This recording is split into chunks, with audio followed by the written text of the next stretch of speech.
దేవాదేవుని హృదయపూర్వక వందనాలండి.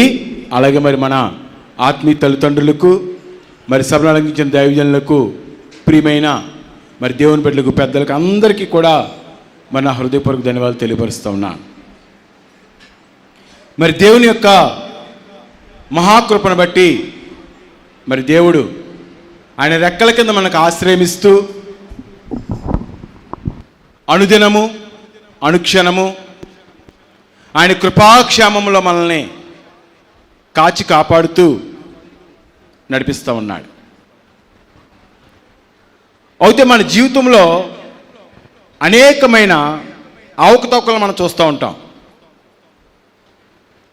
ఇజ్రాయెల్కి కూడా దేవుడు చెప్పాడు, వాగ్దానం చేశాడు, అయ్యా నేను మిమ్మల్ని ఎక్కడ తీసుకెళ్తానంటే పాలు తేనెలు ప్రవహించే దేశానికి తీసుకెళ్తాను, మీరు కట్టని ఇళ్లలో మరి మీరు నివాసం ఉంటారు, మరి విస్తారమైన పంట మీరు విత్తకుండానే నేను మీకు ఇస్తాను దేవుడు వాగ్దానం చేశాడు. మరి వారి పక్షాన్ని కూడా దేవుడు అనేకమైన కార్యాలు చేశాడు. మరి అనుక్షణము వారి మధ్యన అనేకమైన సూచక్రియలు మరి దేవుడు చేస్తూ వారు నడిపిస్తూ ఉన్నాడు. అయితే వారి జీవితంలో మనం చూస్తున్నప్పుడు కొన్ని సమయాల్లో జయాన్ని పొందుతున్న వారిగా, మరి కొన్ని సమయాల్లో అపజయం పాలవుతున్న వారిగా, ఇవాళ మన జీవితంలో కూడా మనం చూస్తాం. దేవుడి దగ్గరికి వచ్చిన తర్వాత కొన్నిసార్లు మన జీవితంలో జయ జీవితాన్ని జీవిస్తున్నట్లు, మరి కొన్ని సమయాల్లో మనము అపజయాన్ని చవి చూస్తున్నట్లుగా కనపడుతూ ఉంటుంది. మరి ఎందుకు మన జీవితంలో అపజయం వస్తుంది? మరి దేవుడు చెప్పాడు, జయించేవారుగా మీరు ఉంటారు, జయ జీవితాన్ని జీవించేవారుగా మీరు ఉంటారు. శోధన రావచ్చు, కష్టం రావచ్చు, ఇబ్బంది రావచ్చు, దాన్ని జయించేవారిగా, దాన్ని గెలిచేవారిగా ఉంటామని దేవుడు మనకి వాగ్దానం చేశాడు. అయితే మన జీవితంలో అనేకమైన సందర్భాల్లో అపజయం రావటానికి గల కారణము చాలామంది మనం చూస్తూ ఉంటాం, మన నెలలో కూడా చూస్తూ ఉంటాం. ఏదైనా డౌన్ఫాల్కి వెళ్ళిపోతున్నాం అనుకోండి, చాలా కంగారు పడిపోతూ ఉంటాం, ఆన్లైన్లో కలుపుతూ ఉంటాం. అయ్యా మేము ఏ వ్యాపారం చేసినా బాగోవట్లేదు, నష్టం వచ్చేస్తూ ఉంది, మరి ఇంట్లో మా పిల్లలు మాటంటలేదు, మరి బహుకాలముగా హాస్పిటల్ అంటానే తిరుగుతూ ఉన్నామండి, చాలా అనారోగ్యంతో మేము బాధపడుతూ ఉన్నాం, ఒకరికి తగ్గిన తర్వాత ఒకరికి తగ్గిన తర్వాత ఒకరికి మరి అనారోగ్యాలు వచ్చేస్తూ ఉన్నాయి.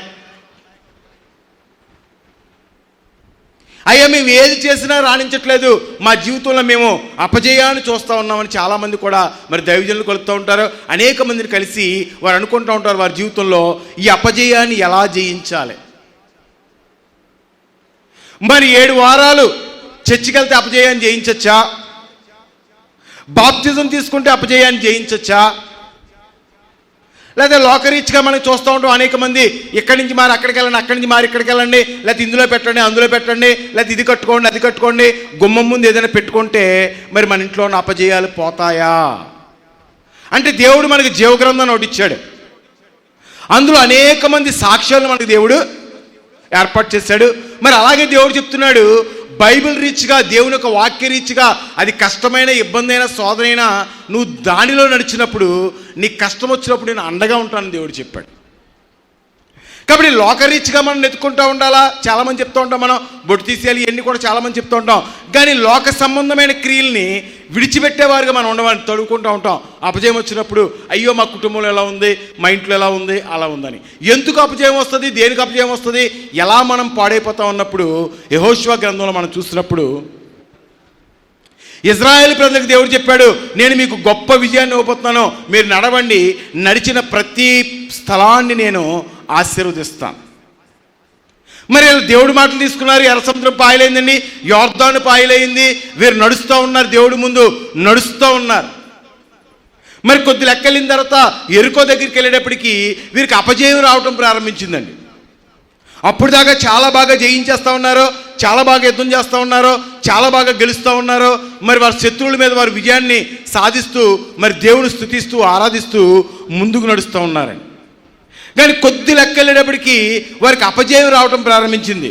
రాగానే యెహోషువ గారు దేవుడి దగ్గరికి వెళ్ళి ప్రార్థన చేశారండి. అయ్యా ఇప్పుడు దాకా మేము జయిస్తూ ఉన్నాం, ఇప్పుడు దాకా మేము గెలుస్తూ ఉన్నాం, ఇప్పుడు దాకా మా జీవితంలో అనేకమైన జయాలు మేము చూస్తూ ఉన్నాం, అనేకమైన విజయాలు మేము చూస్తూ ఉన్నాం. మరి ఈ హాయనే ఈ చిన్న చిన్న పట్టణం మీద మేము ఓడిపోతాను గల కారణం ఏంటని దేవుడి దగ్గర ప్రార్థన చేసినప్పుడు యెహోషువ గ్రంథం 7వ అధ్యాయం 11-12 వచనాల్లో దేవుడు చెప్తున్నాడు. చదవండి ఒకసారి.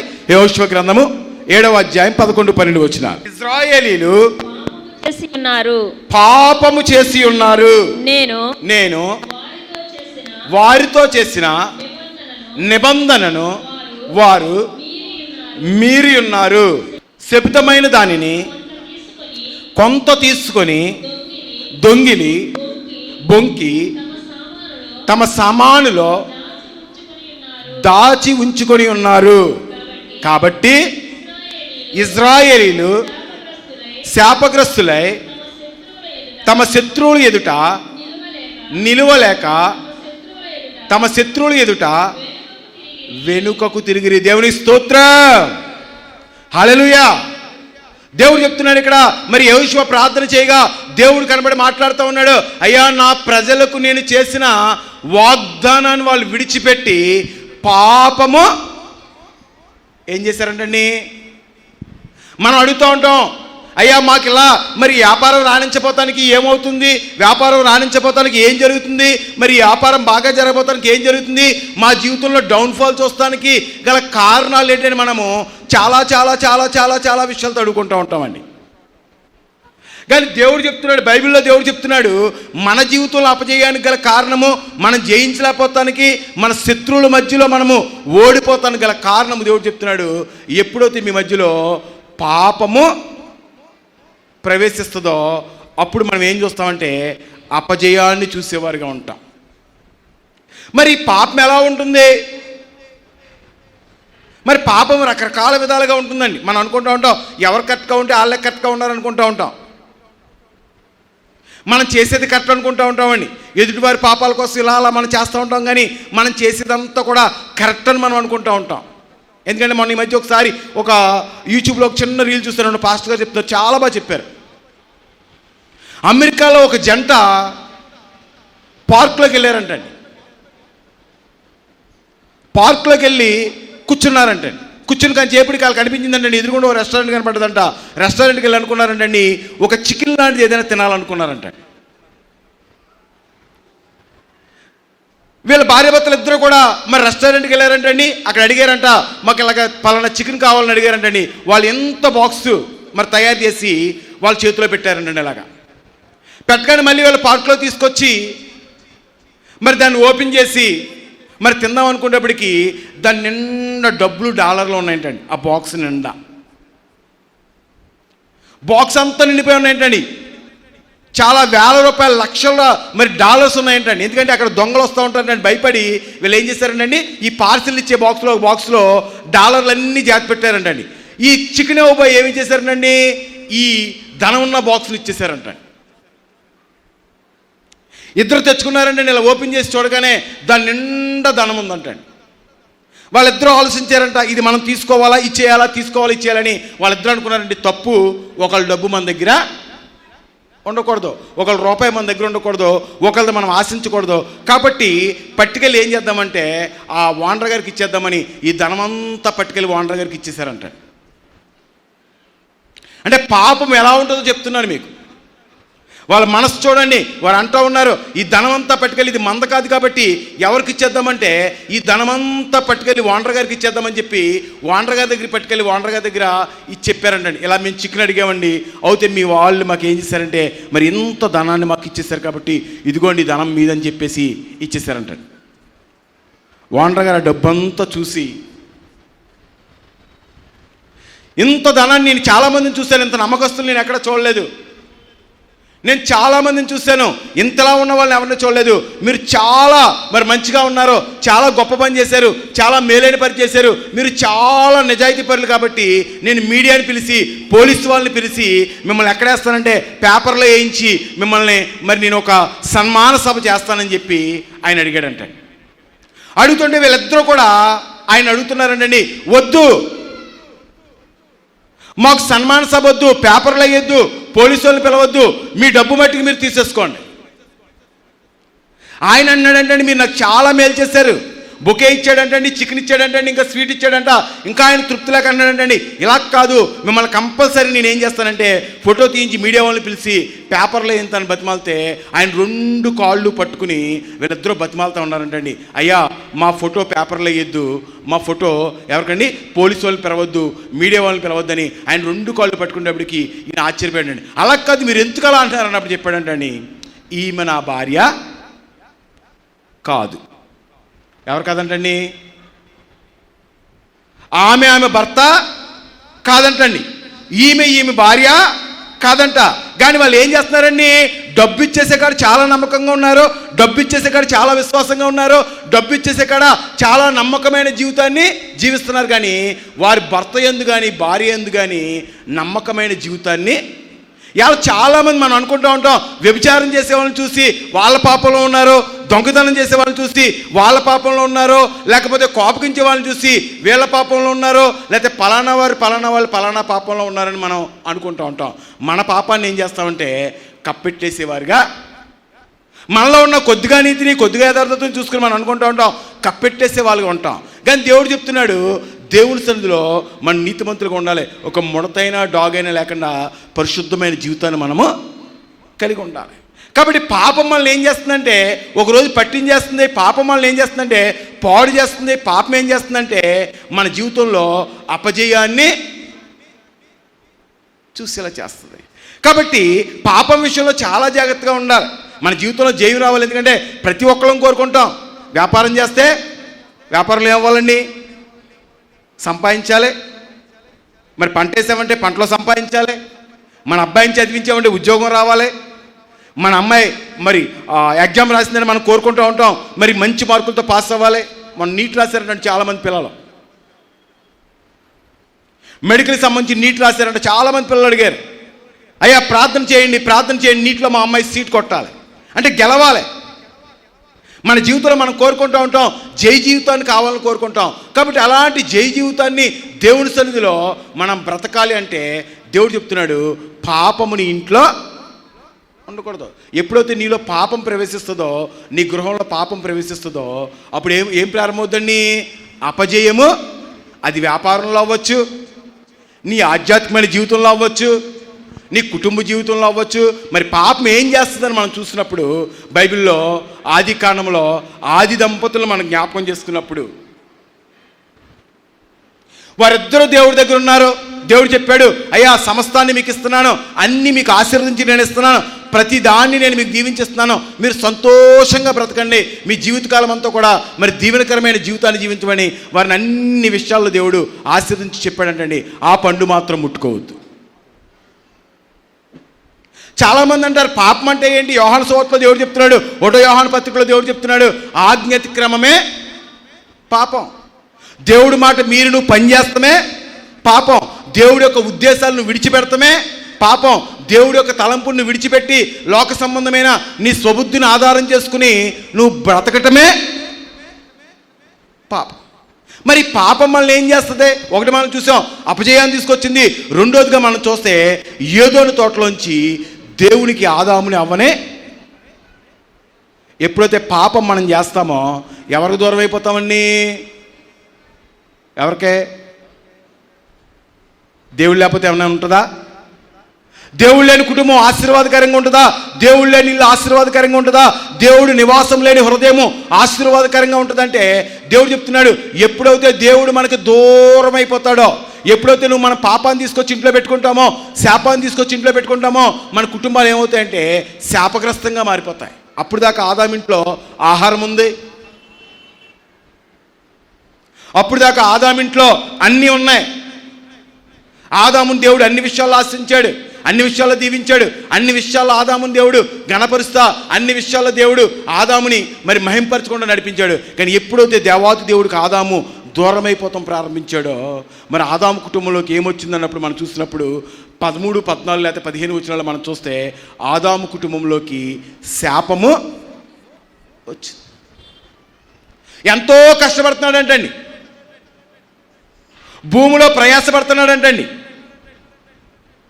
మరి దున్నుతున్నాడంట, కష్టపడుతున్నాడంట, చెమట చిందిస్తున్నాడంటండి. కానీ చెప్తున్నాడు అక్కడ, భూమి ఏమిస్తుందంటే గచ్చ పొదలను ఇస్తుంది, ముళ్ళ కంచెలను ఇస్తుంది. అతనికి ఆశీర్వాదకరంగా లేదు. కారణం ఏంటంటే దేవుని యొక్క ఆజ్ఞను విడిచిపెట్టి, దేవుని యొక్క మాటను విడిచిపెట్టి తన స్వబుద్ధిని ఆధారం చేసుకుని ఎప్పుడైతే వాళ్ళు పాపాన్ని వారి ఇంట్లోకి తెచ్చుకున్నారో, ఆది దంపతులైన ఆదాము అవ్వలో మొట్టమొదటిగా మనం జ్ఞాపకం చేసుకుంటే దేవుడికి దూరం అయిపోయారు. రెండవదిగా శాపాన్ని తెచ్చుకున్నారు. అంటే మరి జయిస్తున్నారా, మరి ఓడిపోతూ ఉన్నారండి. మరి సర్వజీవరాశులు మరి ఆదాము అవ్వ మాట ఏంటా ఉన్నాయి. దేవుడు ఉదయము సాయంకాలము ఆదాముతో అవ్వతో మాట్లాడుతూ ఉన్నాడు.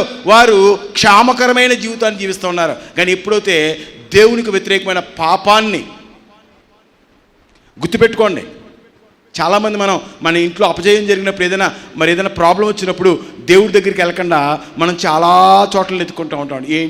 ఏంటి ఎవరిని అడగాలండి? దేవుణ్ణి అడగాలి. అందుకని మనం చూస్తే యెహోషువ వెళ్ళి అడుగుతున్నాడు. అప్పుడు దాకా జయం వచ్చింది. ఎప్పుడైతే అపజయం రావడం ప్రారంభించిందో, ఎప్పుడైతే వారు వెనుదిరగడం ప్రారంభించారో, చిన్న దేశం మీద ఓడిపోవడం ప్రారంభించారో, యెహోషువ దేవుడి దగ్గరికి వెళ్ళి కన్నీరు కార్చి ప్రార్థన చేస్తున్నాడు. నాయనా, ఈ కంప్లైంట్కి గల కారణం ఏంటి? మేము ఓడిపోతానికి గల కారణం ఏంటి? ఇప్పుడు దాకా మేము బాగున్నాం, ఇప్పుడు మేము ఓడిపోతానికి గల కారణం ఏంటి అన్నప్పుడు దేవుడు చూపిస్తున్నాడు, పలానా పాపం మీలో ఉంది, దాన్ని తీసేయండి. అది తీసేసినప్పుడు మీ జీవితంలో జై జీవితాన్ని జీవిస్తారు. కానీ ఎప్పుడైతే పాపంతో పాటు మనం ప్రయాణం చేస్తామో, మన జీవితంలో మనం వెళ్తూ ఉండొచ్చు. ఇజ్రాయెల్ వెళుతూ ఉన్నారు, నడుస్తూ ఉన్నారు, మరి ఎగుడు దిగులు పడుతూ ఉన్నారు. అనేకమైన విషయాల్లో వారు ఆశీర్వదించబడినట్లుగా, అనేకమైన విషయాల్లో వారు శపించబడినట్లుగా, అనేకమైన విషయాల్లో దేవునికి వ్యతిరేకంగా పాపపు తలంపులు గలవారిగా అనుకున్నారంటే వారు ఎడారిలో మరి ఇంతమంది జనాంగానికి ఆయన ఆహారాన్ని ఇవ్వగలడా? ఎంతమంది అడిగితే మరి ఆయన మరి మాంసాన్ని ఇవ్వగలడా? ఎంతమందికి నీరు ఇవ్వగలడా అని మరి ఎప్పుడైతే దేవుని శోధిస్తాం ప్రారంభించారో, దేవుని హృదయాన్ని ఎప్పుడైతే బాధ పెడతాం ప్రారంభించారో, పాపం చేయడం ప్రారంభించారో, ఇజ్రాయేలులకి అనేకమైన శ్రమలు, అనేకమైన కష్టాలు. కాబట్టి మనం దేవుడు చెప్తున్నాడు, యేసుక్రీస్తు ప్రభువారి దయ వల్ల మనకేం కలుగుతుందంటే అండి, జయము కలుగుతుందంట. కాబట్టి మన జీవితంలో పరిశుద్ధత విషయంలో, దేవుణ్ణి పాకులాడే విషయంలో, దేవుని దగ్గర యథార్థతగా బ్రతికే విషయంలో మనం ఏం కలిగి ఉండాలంటే అండి, నమ్మకాన్ని కలిగి ఉండాలంటే, విశ్వాసాన్ని కలిగి ఉండి దేవుడి దగ్గర నడిచేవారిగా మనం ఉండాలంట. ఇవాళ చాలామంది మనం దేవుడి దగ్గరికి వస్తూ ఉంటాం, కొద్ది కాలం బాగున్న తర్వాత ఎప్పుడైతే పాపాన్ని మన ఇంట్లోకి తీసుకెళ్తామో.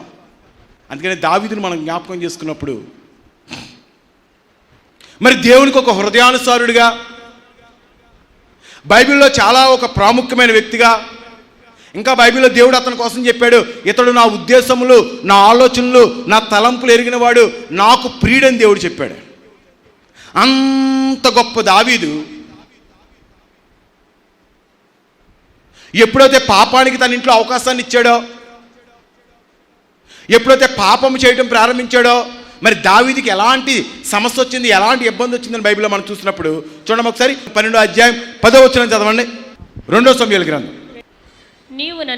నీవు నన్ను లక్ష్యము చేయక హిత్తీయుడగు ఊరియా భార్యను నీకు భార్య అగునట్లు తీసుకొనినందున నీ ఇంటి వారికి సదాకాలము యుద్ధము కలుగును. దేవుని స్తోత్రం. ఇక్కడ దేవుడు చెప్తున్నాడు, దావీదుతో చెప్తున్నాడు, దావీదా, నాతాను పంపించాడు. దేవుడు మాట్లాడుతూ ఉన్నాడు, ప్రవక్త ద్వారా దేవుడు మాట్లాడుతూ ఉన్నాడు, నాతాను చెప్తూ ఉన్నాడు, దావీదా, నువ్వు దేవునికి వ్యతిరేకముగా పాపం చేసావు కాబట్టి నీ కుటుంబంలో యుద్ధములు అంటే ఏమవుతుందంటండి, భార్యాభర్తలకు సఖ్యత ఉండదంటండి. ఇంకెంతసేపు పోరాడుకుంటూనే ఉంటారంటండి, దెబ్బలాడుకుంటూనే ఉంటారంటండి, కొట్టుకునేవారుగానే ఉంటారంట. దేవుడు చెప్తున్నాడు, ఎప్పుడైతే నీ కుటుంబంలోకి పాపాన్ని తీసుకెళ్తావో, ఎప్పుడైతే నీ కుటుంబంలోకి శాపాన్ని తీసుకెళ్తావో. నేను మన మధ్య ఉన్న ఒకరిని చూశానండి, చాలా చిన్న స్థితిలో ఆయన తాగేసి రోడ్లంటే తిరుగుతూ ఉండేవాడు, దొలుతూ ఉండేవాడు, ఎలా పడతా అలా ఉండేవాడు, కూలి పని చేసుకుంటూ ఉండేవారు. కుటుంబంలో శాంతి ఉండేది కాదు, సమాధానం ఉండేది కాదు, సంతోషం ఉండేది కాదు. మరి ఎలా తెలుసుకున్నారో, దేవుడి మార్గాన్ని తెలుసుకుని దేవుడి దగ్గరికి రావడం ప్రారంభించారు. మరి దేవుడి దగ్గరికి వచ్చిన తర్వాత భార్యాభర్తలు ఇద్దరిని దేవుడు మార్చాడు. భర్త తాగుడు మానేశాడు, అన్ని మానేశాడు, మరి మంచి భక్తుడిగా మారిపోయాడు.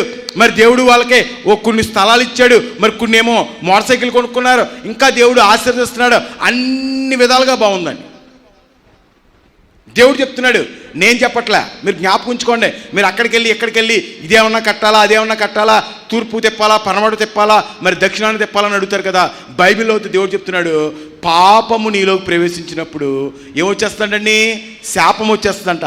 పాపము నీలో ప్రవేశించినప్పుడు దేవుడు చెప్తున్నాడు, నీ కుటుంబంలో యుద్ధములు, భార్యాభర్తల మధ్య యుద్ధాలు వచ్చేస్తాయండి, తండ్రి కొడుకుల మధ్య యుద్ధాలు వచ్చేస్తాయండి, వారి సహోదరుల మధ్యన సమాధానం లేని పరిస్థితి ఉంటుందంట. మరి చాలా బాగా వచ్చేవారండి దేవుడి దగ్గరికి, చాలా బాగా వెళ్తూ ఉండేవారు. దేవుడు ఆశ్రయించాడు, స్థలం కొనుక్కున్నారు, తొందరలో ఇల్లు కట్టుకున్నారు, అన్నీ రెడీ చేసుకున్నారు, మంచి ధనాన్ని రెడీ చేసుకున్నారు, అంతా బాగుందండి. మరి కుర్రోడికి ఏమైందో, ఒక అమ్మాయి మీద బాగా మనసైందండి భర్త గారికి. మొత్తం మీద జాగ్రత్తగా అక్రమ సంబంధం పెట్టుకున్నాడండి. పాపం దాగుతుందండి. దేవుడు చెప్తున్నాడు, మిద్దుల మీద నేను ప్రకటిస్తాను. కొంతకాలం అవుతుంది, కొంతకాలం అవుతుంది, కొంతకాలం అవుతుంది.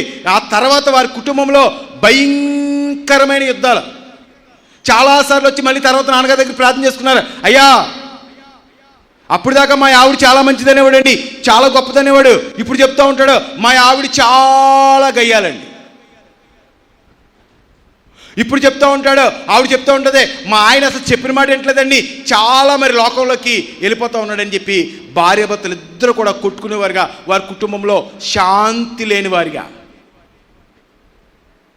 దీనివల్ల అంటండి, దీనివల్ల ఇవాళ మనం అనుకుంటూ ఉంటాం, ఒక 4 రూపాయలు జేబులో ఉండగానే మన అమ్మాయికి పెళ్లి చేసేస్తాం, 4 రూపాయలు జేబులో ఉండగానే ఇల్లు కట్టేసుకుంటాం, 4 రూపాయలు జేబులో ఉండగానే మనం చాలా ఊహించేసుకుంటాం, ఇలా అయిపోతాం, అలా అయిపోతాం, ఇలా అయిపోతాం అని. కానీ దేవుని యొక్క కృప, దేవుని యొక్క మరి ఇది మనకు లేకపోతే, దేవుని యొక్క మరి కృపలో మనం బ్రతకకపోతే మన జీవితంలో అనేకమైన ఆటుపాట్లు చూసే పరిస్థితి. అందుకని దావీదుతో దేవుడు చెప్తున్నాడు, నాకు నువ్వు వ్యతిరేకమైన కార్యం చేసి పాపాన్ని నువ్వు ఇంట్లోకి తెచ్చుకున్నావు కాబట్టి నీ కుటుంబంలో ఏం కలుగుతాయంటండి? యుద్ధాలు. అంటే ఒకరినొకరు తిట్టుకునేవారుగా, ఒకరినొకరు అసహ్యపరుచుకునేవారుగా, ఒకరినొకరు అవమానపరుచుకునేవారుగా, కుటుంబంలో శాంతి లేనివారుగా, సమాధానం లేనివారుగా. ఇవాళ చాలామంది వచ్చి ప్రార్థన చేయించుకుంటూ ఉంటారండి, అయ్యా మా కుటుంబంలో శాంతి లేదు, సమాధానము. దేనివల్ల? దేనివల్ల? తూర్పు ఉండడం వల్ల, పనవడు ఉండడం వల్ల. దేనివల్ల? అందుకనే దేవుడు ఆయన దగ్గరికి వచ్చినప్పుడు నువ్వు పనవడికి వెళ్తావా, తూర్పుకి వెళ్తావా, ఉత్తరానికి వెళ్తావా లేదండి. కానీ దేవుడు చెప్తున్నాడు, నీవు మారు మనసు పొంది పాపాన్ని విడిచిపెట్టి నన్ను వెంబడించేవాడిగా ఉండాలి. నువ్వు నూతనమైన జన్మెత్తాలి, మారిపోవాలి. గతకాలని జీవితం సమాధి అయిపోవాలి. మళ్ళీ ఒక చంటి పిల్లవాడు ఎలా అయితే నూతన జీవితాన్ని ప్రారంభిస్తాడో అలా క్రీస్తు యేసు ప్రభువులో బ్రతికి నీవు పరిశుద్ధమైన జీవితాన్ని జీవించేవాడిగా ఉండాలి. కానీ ఎప్పుడైతే దేవుళ్ళో ఉండి మనం పాపంకై ప్రయాణం చేస్తామో, ఈ దావీదుని దేవుడు అన్ని విషయాల్లో ఆశీర్వదించాడు, అన్ని విషయాల్లో దావీదుని దీవించాడు. మరి గొర్రెల కాపరైన దావీదుని దేవుడు మరి గొప్ప రాజుగా మార్చాడు. వాళ్ళ అన్నదమ్ములు అందరిలో కొల్లా దేవుడు అతను అభిషేకించి మరి ఇజ్రాయేల్ మధ్యన గొప్ప రాజుగా చేసి దేవుడు మరి రాజుని మరి దావీదుని హెచ్చించిన తర్వాత దావీదు ఎప్పుడైతే తన కుటుంబంలో పాపానికి స్థానం ఇవ్వటం ప్రారంభించాడు. ఇవాళ చాలామంది అంటూ ఉంటాం, మేము దేవుడు నమ్ముకున్నాం 10 సంవత్సరాలు అయింది, అప్పుడు ఎలా వచ్చాం, రోగంతో వచ్చాం, రోగం మాకు తగ్గిపోయింది, అప్పుడు అప్పులతో వచ్చాం, అప్పులు మాకు తీరిపోయినాయి, అప్పుడు మేము ఎలాంటి పరిస్థితితో వచ్చాం, ఇవన్నీ మాకు మారిపోయినాయి. మరి ఇప్పుడు ఏంటి? నెతుక్కోవాలి. అప్పుడు తినడానికి తినలేదు, కట్టుకోవడానికి పట్టలేదు, ఇప్పుడు దేవుడు ఇల్లు ఇచ్చాడు, అన్నీ ఇచ్చాడు. ఇప్పుడు మనం అంటాం దేవుడిని వదిలేసి అంటూ ఉంటాం, ఏం చేయాలి? మరి ఇది మారాలంటే మనం ఏం చేయాలి? ఇంటికేమన్నా కట్టాలా, ఇంటికేమన్నా ఏలాడి తీయాలా? ఏం పోవాలండి? ఇంట్లోంచి ఏం పోవాలి? దేవుడు చెప్తున్నాడు, యుద్ధాలు ఎందుకు వస్తాయి ఇంట్లో? మరి ఎందుకు మనకి కుటుంబంలో సఖ్యత లేని పరిస్థితి వస్తుంది? ఇంట్లో ఎందుకు భార్యాభర్తలు కొట్టుకునే పరిస్థితి వస్తుంది? దేవుడు చెప్తున్నాడు, ఎప్పుడైతే నువ్వు పాపము చేయటానికి ప్రేరేపించబడతావో. దావీదు లాంటి కుటుంబంలో శాంతి లేని వారుగా, వారి అన్నదమ్ములు కొట్టుకునేవారుగా, ఆఖరికి దావీదు ఎంతగానో ప్రేమించిన అబ్సలోము దావీదు మీద యుద్ధము చేసేవాడిగా. దావీదును తవిరేవాడిగా, తన సొంత కొడుకు. దేవుడు చెప్తున్నాడు, ఇవాళ చాలామంది కుటుంబాల్లో మనం చూస్తూ ఉంటాం, తండ్రికి కొడుక్కి పడదో, తల్లికి కొడుక్కి పడదో. చాలామంది కుటుంబాల్లో మనం చూస్తాం, అన్నదమ్ములకు పడదో. చాలామంది కుటుంబాల్లో చూస్తాం, భార్యాభర్తల కింద ఇంట్లో ఉంటారు కానీ వాళ్ళకి సఖ్యత ఉండదండి. దానికి గల కారణం ఏంటండి అంటే దావీదు చేసిన లాంటి పాపమే కాదండి. నేను ఇందాక అందుకని చెప్పాను మీకు, వాళ్ళిద్దరూ చాలా కరెక్ట్గా ఉన్నారండి డబ్బులు ఇచ్చే కాడ. ఎక్కడ కరెక్ట్గా ఉన్నారండి? డబ్బులు బ్యాగ్ చూడగానే చాలా నీతిగా ఉన్నారు, చాలా కరెక్ట్గా ఉన్నారు. కానీ మరి జీవితంలో భర్త విషయంలో కరెక్ట్గా, భార్య విషయంలో కరెక్ట్గా. వారు అక్రమ సంబంధం కలిగి ఉండటం వల్ల వారి జీవితంలో శాపాన్ని చూసేవారుగా. కాబట్టి మనం చాలామంది అనుకుంటూ ఉంటాం, పాపం మన దగ్గరికి వచ్చినప్పుడు ఏం చేస్తుంటే మిమ్మల్ని అవమానపరుస్తుంది, మన శాపంలోకి నడిపిస్తుంది. పాపం మనల్ని ఏం చేస్తుందంటే దేవాది దేవునికి మనల్ని దూరం చేస్తుంది. దూరం అవుతే ఏమైపోతాం? అందుకని ఎక్కడ యోహాను సువార్త 15వ అధ్యాయంలో దేవుడు చెప్పాడు, నువ్వు నాలో అంటకట్టబడి ఉన్నంతసేపు నువ్వేమడిగినా అది నేను నీకు ఇస్తాను. నువ్వు ఏమి కోరుకున్నా, దేనికోసం ప్రార్థన చేసినా, ఏది అడిగినా అది నీకు ఇస్తాను. కానీ నాలో నువ్వు లేకుండా వేరే నువ్వు జీవించినప్పుడు దేవుడు చెప్తున్నాడు, ఒకరోజు నువ్వు ఎండిపోతావు, ఒకరోజు నువ్వు తొడవబడతావు, ఒకరోజు నువ్వు ఎత్తబడతావు, ఒకరోజు నువ్వు కాల్చివేయబడతావు. దేవుళ్ళో నువ్వు లేనప్పుడు, దేవుళ్ళో నువ్వు అంటగట్టబడి లేనప్పుడు, ఎప్పుడైతే నువ్వు పాపానికి నీ జీవితంలో అవకాశాన్ని ఇచ్చి పాపాన్ని నీ జీవితంలో ప్రేరేపించబడుతూ పాపం కోసం నువ్వు ప్రయాణించేవాడిగా ఉన్నప్పుడు దేవుడు చెప్తున్నాడు, నీ జీవితంలో అపజయాలు చూసేవాడిగా. ఒకటి ఏమొస్తుందంటండి? శాపం వస్తుందంట. 2 దేవుడు దూరం అయిపోతూ ఉంటండి. 3వదిగా దేవుడు చెప్తున్నాడు, నీ కుటుంబములో ఏమొస్తాయంటండి? యుద్ధాలు వస్తాయంటండి. ఉంటానండి భార్య భర్తలో ఇంక నిత్యం కొట్టుకు సత్తానంటూ ఉంటాడు. కుటుంబం అంటే ఎలా ఉండాలి? ఎలా కోరుకుంటాం? నిండు నూరేళ్ళు సుఖశాంతిని సమాధానాన్ని కలిగి భార్యాభర్తలు ఇద్దరు కూడా మరి దుఃఖంలో, సంతోషంలో, బాధలో, ఇబ్బందులో అన్నిటిలో కూడా వారు ఐక్యతను కలిగి ఉండాలని దేవుడి దగ్గర మనము కోరుకుంటాం. కానీ అలాంటి జీవితంలోంచి మనం ఎప్పుడైతే పాపాన్ని తీసుకెళ్తామో మన కుటుంబంలో శాపాన్ని చూసేవారుగా ఉంటాం. 3వదిగా దేవుడు చెప్తున్నాడు, పాపము నీకు అవమానాన్ని తీసుకొస్తాను. చూడండి ఒకసారి సామెతల గ్రంథం 14వ అధ్యాయం 34వ వచనం చదవండి. నీతి జనములు ఘనతకెక్కుటకు కారణము పాపము ప్రజలకు అవమానము తెచ్చును. దేవుని స్తోత్రం. దేవుడు చెప్తున్నాడు, నీ నీతి, నీ యథార్థత, నీ నమ్మకమైన జీవితం నిన్ను ఎక్కడికి ఎక్కిస్తుందంటే మరి దేవుని దృష్టిలో గణపరిచేవారుగా, ఆశీర్వదించేవారుగా దేవుడు మనల్ని ఉంచుతాడు. పాపము నీకు ఏం చేస్తుందంటే అవమానాన్ని తీసుకొస్తుంది. కాబట్టి మనం జ్ఞాపకం చేసుకోవాలి, మన జీవితంలో దిగజారిపోతున్నామంటే. బైబిల్లో మనం చూస్తే సంసోను అనే ఒక గొప్ప బలాఢ్యుడు మనకు కనబడతాడు. మరి ఒక గాడిద ఎముకతోనే అనేక మందిని జయించిన వాడిగా, సింహాన్ని 2గా పాయలు చేసిన వాడిగా, మరి ఫిలిష్తీయులను మరి తను చూస్తే భయపడి పారిపోయేవాడుగా, అంత బలాఢ్యుడిగా, నజీరుగా, మరి దేవుడి సన్నిధిలో అభిషేకించబడ్డవాడిగా, మరి అభిషేకం పొందినవాడిగా, గొప్ప బలాఢ్యుడిగా ఎవరు కనపడుతూ ఉన్నారంటే సంసోను మనకే కనపడుతున్నారు. ఫిలిష్తీయులు అందరూ కూడా దడిసిపోతూ ఉన్నారు. ఈ సంసోను పేరు చెప్తుంటే ఫిలిష్తీయులు అందరూ కూడా పారిపోయేవారుగా ఉన్నారు. కానీ ఎప్పుడైతే ఈ సంసోను దేవుడికి వ్యతిరేకంగా పాపానికి అతని హృదయంలో చోటు ఇవ్వడం ప్రారంభించాడో, ఎప్పుడైతే దేవుడు తనకిచ్చిన మరి ఆ అభిషేకాన్ని ఎప్పుడైతే పోగొట్టుకున్నాడో, అందుకని బైబిల్లో ఉంటుంది 16వ అధ్యాయం 20-21 వచనంలో ఉంటుంది, న్యాయాధిపతుల గ్రంథంలో, యెహోవా యొక్క ఆత్మ అతన్ని విడిచి వెళ్ళిన తర్వాత అతను అనుకున్నాడండి, ఎప్పుడు నలుకున్నట్లుగానే నేను మరి విరజిల్లుకుంటాను అనుకున్నాడంటండి తన తల వెంట్రుకలు కట్ చేసిన తర్వాత. కానీ బలహీనుడిగా ఏమవుతున్నాడండి? దేవుడు చెప్తున్నాడు, పాపము నిన్ను ఏం చేస్తుందంటే అవమానపరుస్తుంది. ఎంత గొప్ప బలాఢ్యుడు, ఎంత గొప్ప శక్తిమంతుడు ఏం చేస్తా ఉన్నాడంటండి? తిరగడరాయి కట్టేయబడ్డాడంటండి, 2 కళ్ళు పెరికివేయబడ్డాడంటండి. ఇంకా మనం చూస్తే తిరగడరాయి తిప్పేవాడిగా ఉన్నాడంట.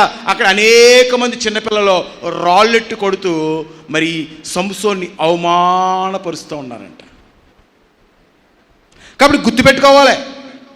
ఇవాళ మనం అనుకోవచ్చు, మన దగ్గర ధనాన్ని చూసి మనం గొప్పవాళ్ళుగా ఉన్నామని మనం అనుకోవచ్చు. రేపొద్దున దేనైనా చూసి మనం గొప్పవాళ్ళుగా ఉన్నామని మనం అనుకోవచ్చు. మన ఉద్యోగాన్ని చూసి అనుకోవచ్చు, లేకపోతే మనకున్న దేనినైనా బట్టి మనం గొప్పవాళ్ళుగా ఉన్నాం అనుకోవచ్చు, కానీ దేవుడు చేయబడితే ఒక రోజున మనం పాపాన్ని ఎప్పుడైతే మనం రానిచ్చామో దేవుడు మనం చేయబడిస్తే అవమానపరచబడేవారుగా. జ్ఞాపకం ఉంచుకోవాలి, మనకి ఎక్కడికి వెళ్ళినా అవమానం వస్తుంది, ఎక్కడికి వెళ్ళినా మనకి చేదరింపు వస్తుంది, ఎక్కడికి వెళ్ళినా తగ్గింపు జీవితం మనకు వస్తుందంటే మనం నెదుక్కోవాలి, దేవుడి పాల దగ్గర నెదుక్కోవాలి. అయ్యా నేను ఏమి పాపమో చేశాను, నేను నీకు ఏమి వ్యతిరేకమైన కార్యాలు చేశాను నాయన. అందుకనే నాతాను ప్రవక్త వచ్చి చెప్పగానే దావీదు అంటూ ఉన్నాడు, నేను ఉపవాసం ఉండి ప్రార్థన చేస్తానని పశ్చాత్తాపడుతూ దేవుడు పాదాలు పట్టుకున్నవాడుగా దావీదు మనకు కనపడతాడు. అందుకని 51వ కీర్తనలో మనం చూసినప్పుడు అక్కడ అతను అంటూ ఉంటాడు, తల్లి గర్భంలో ఉండగానే నేను పాపినయ్యా, నీ పరిశుద్ధాత్మ నాకు దూరం చేయకయ్యా, నీ రక్షణానందాన్ని నాకు దూరం చేయకు, నాలో ఉన్న రక్తపరాధాలను క్షమించు తండ్రి,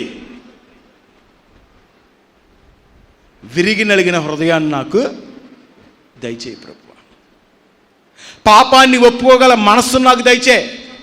నువ్వు అడిగితే నేను వేవేల నదులంత విస్తార తైలాన్ని నీకు ఇవ్వగలను, కానీ మరి నదుల్ని, తైలాన్ని, ధనాన్ని కోరుకునే దేవుడు నువ్వు కాదు, కానీ విరిగి నలిగిన హృదయాన్ని అలక్ష్యము చేయని దేవుడు, కోరుకునే దేవుడు. కాబట్టి అట్టి హృదయాన్ని నాకు దయచేయని ఆయన అని దావీదు దేవుడి దగ్గర ప్రార్థన చేసేవాడిగా ఉన్నాడు. ఇలా చాలామంది మన కుటుంబంలో మనం గుర్తుపెట్టుకోవాలి, దేవుడి దగ్గర ఉంటూ అపజయాలు మనం చూస్తున్నాం, దేవుడి దగ్గర ఉంటూ అవమానాలు మనం చూస్తున్నాం, దేవుడి దగ్గర ఉంటూ మన జీవితంలో జై జీవితాన్ని మనం చూడలేకపోతున్నాం అంటే నెతుక్కోవాలి, మన గుడారంలో ఎలాంటి పాపాన్ని మనం కప్పెట్టుకుంటూ ఉన్నామో, మన మనస్సులో ఎలాంటి పాపాన్ని మనం కప్పెట్టుకుంటూ ఉన్నామో, మన కుటుంబంలో ఏ పని చేసినా రాణించట్లేదు, మనం ఏ వ్యాపారం చేసినా క్షీణించిపోతున్నామంటే ఎలాంటి పాపాన్ని మనం కప్పెట్టుకుంటూ దేవుడి దగ్గర తిరుగుతూ ఉన్నామో మనం గమనించుకోవాలి. నేను అది విడిచిపెట్టి మనం దేవుడి దగ్గరే ఉంటూ ప్రార్థన చేసుకుంటూ మనం అనుకుంటూ ఉంటాం, ఏంటయ్యా మాకు ఎలా జరుగుతుంది, ఏంటయ్యా మాకు ఎలా జరుగుతుంది. అందుకని భగవంతుడు కీర్తన గ్రంథంలో చెప్పాడు, అపరాధములు అంగీకరించేవాడు ధన్యుడు, దాన్ని విడిచిపెట్టేవాడు ధన్యుడు, దాన్ని కప్పెట్టేవాడు ఏమవుతాడండి, నశించిపోతాడంట. కాబట్టి దేవుని ముందు ఎప్పుడైతే మన అపరాధాలను అంగీకరిస్తామో, మనలో ఉన్న లోటుపాట్లు దేవుడి ముందు మనం ఎప్పుడైతే అంగీకరిస్తామో, అందుకని యాకోబు దేవుడి దగ్గరికి వచ్చి ఆ రాత్రి ప్రార్థన చేసి అడుగుతున్నాడు, అయ్యా నా పాపాన్ని జ్ఞాపకం చేసుకో అయ్యా, తండ్రిని మోసం చేశాను, అన్నగారిని మోసం చేశాను, మాంగారిని మోసం చేశాను, నా జీవితం అంతా కూడా మోసకరమైన జీవితంలోనే బ్రతుకుతూ ఉన్నాను తండ్రి. అంగీకరిస్తున్నాడు, అతనిలో ఉన్న పాపాన్ని అంగీకరిస్తున్నాడు, అతనిలో ఉన్న వ్యతిరేకతను దేవుడి దగ్గర అంగీకరిస్తున్నాడు. అడుగుతున్నాడు, నాయన నువ్వు ఉంటే మాత్రమే నాకు ఆశీర్వాదం, ధనం ఉంటే నేను ఆశించబడినావు, చుట్టాల బంధువులు ఉంటే నేను ఆశీర్వదించబడినాను, భార్య బిడ్డలుంటే నేను ఆశీర్వదించబడినాను, కానీ నీ కృప నీవుంటే మాత్రమే నా జీవితంలో నేను ఆశీర్వాదం చూడగలనని యాకోబు దేవుడి పాదాలు పట్టుకుని ఆ రాత్రికాల సమయంలో అడుగుతూ ఉన్నాడు, నాయన నాలో ఉన్న అపరాధములను క్షమించు నాయన, నాలో ఉన్న పాపాన్ని విడిచిపెట్టగల శక్తిని నాకు దయచే నాయన, నాలో ఉన్న నీకు వ్యతిరేకమైన గుణాలు తీసివేయి, నాలో ఉన్న ధనాకాంక్షను తీసివేయి, నాలో ఉన్న నైనా వ్యామోహాలు తీసివేయి, నాలో ఉన్న లోక సంబంధమైన ఆశలన్నీ తీసివేసి నిన్ను చూసే భాగ్యాన్ని నాకు దయచేయను ఆయన. కానీ ఈ రోజుల్లో చాలామంది మనం దేవుడి దగ్గరికి వస్తున్నాం, అపజయాలు వస్తుంటే నెతుక్కుంటూ ఉన్నాం, అక్కడికి వెళ్తున్నాం, ఎక్కడికి వెళ్తున్నాం, ఎక్కడికి వెళ్తున్నాం, అక్కడికి వెళ్తున్నాం, అది తూర్పు తిప్పాలా, పనవడ తిప్పాలా, లేకపోతే ఈ పక్క తిప్పాలా, ఆ పక్క తిప్పాలా, లేకపోతే వాళ్ళతో చెప్పించుకోవాలా, వీళ్ళతో చెప్పించుకోవాలా.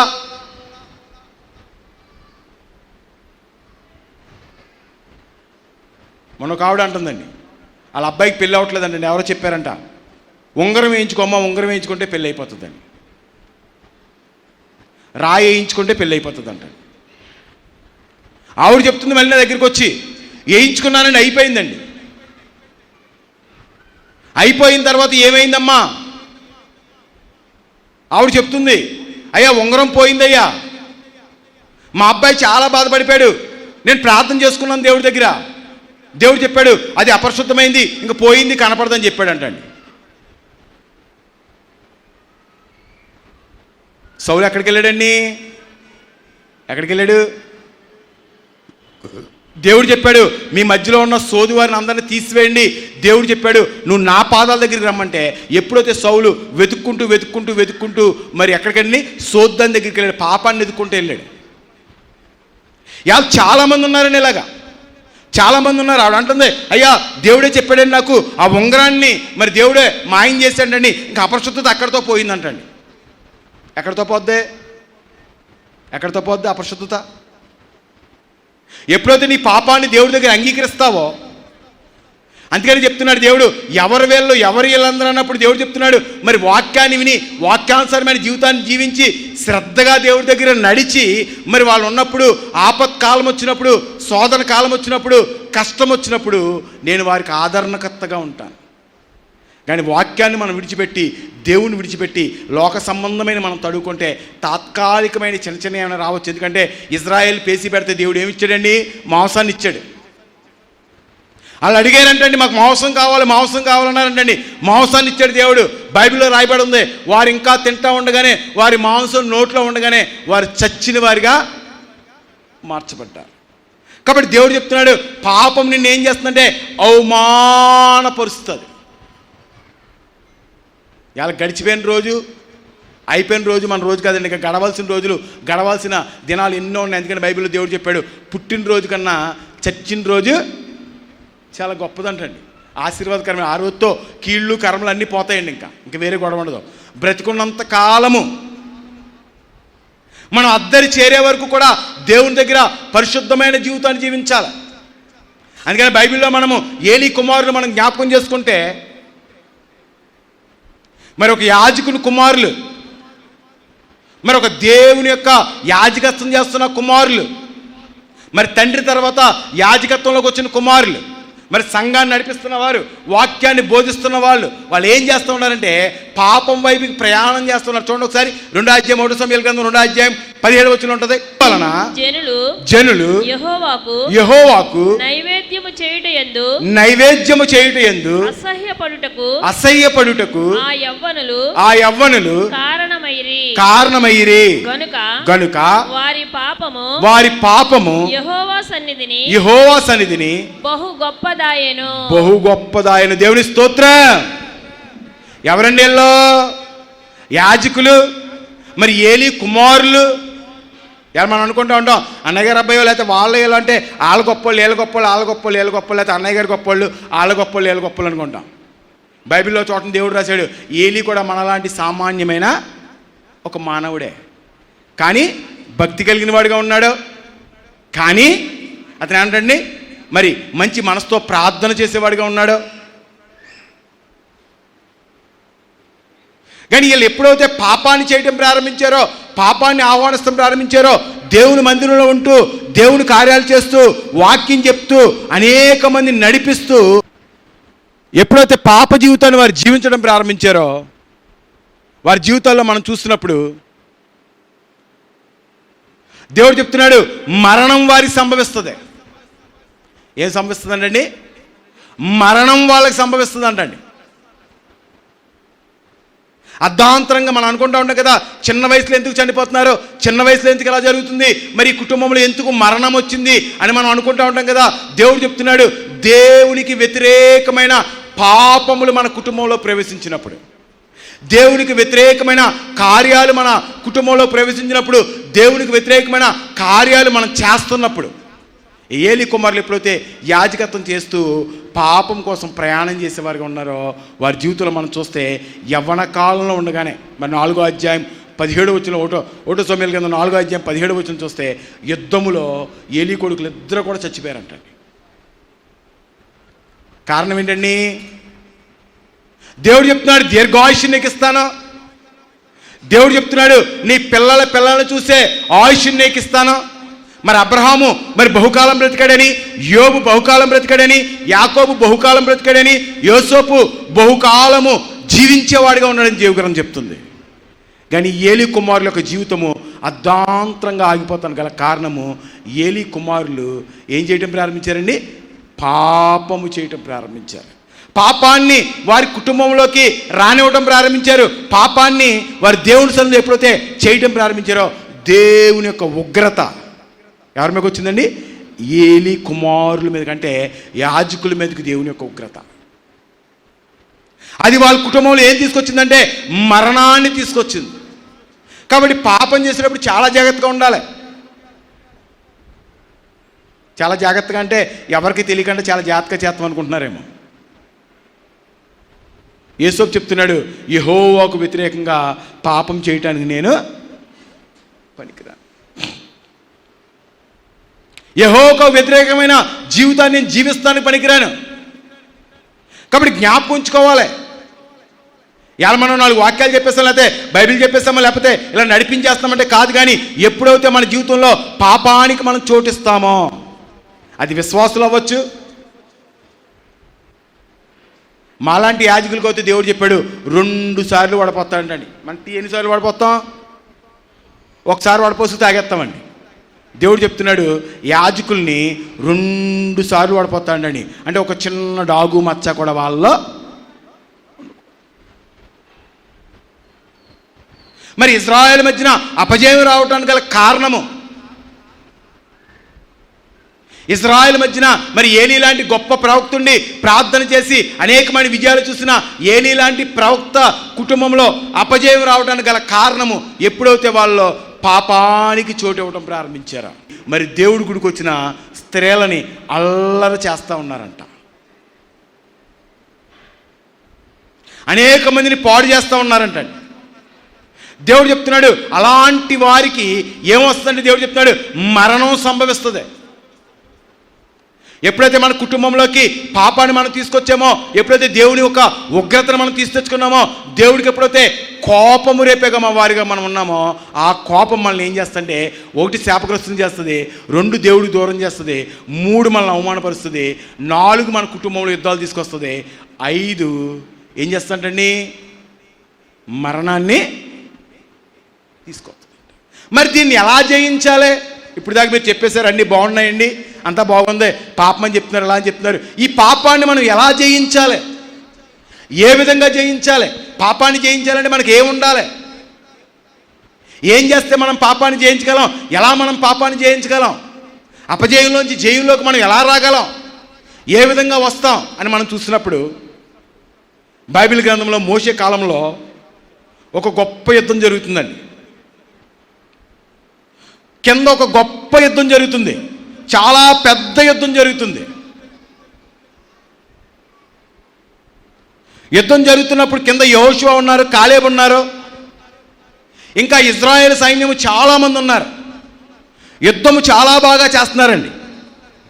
కానీ మోషే గారు ఒక కొండెక్కి కూర్చుని 2 చేతులు పైకెత్తుతున్నాడంటండి. ఆయన చేతులు పైకున్నంత చేపు మరి కింద యుద్ధంలో ఎరగదీసేస్తున్నారండి వీళ్ళు. కానీ ఆయన చేతులు బరువు అయిపోతున్నాయంటండి. ఎక్కువసేపు ఎత్తుచేపు ఉంచలేకపోతున్నాడండి, ఎక్కువసేపు అలా ఉంచలేకపోతున్నాడంట. ఎక్కువసేపు అలా ఉంచలేక అతని చేతులు 2 కిందకి దించినప్పుడు మరి శత్రువులు వాళ్ళ మీద జయాన్ని పొందుతూ ఉన్నారంటండి.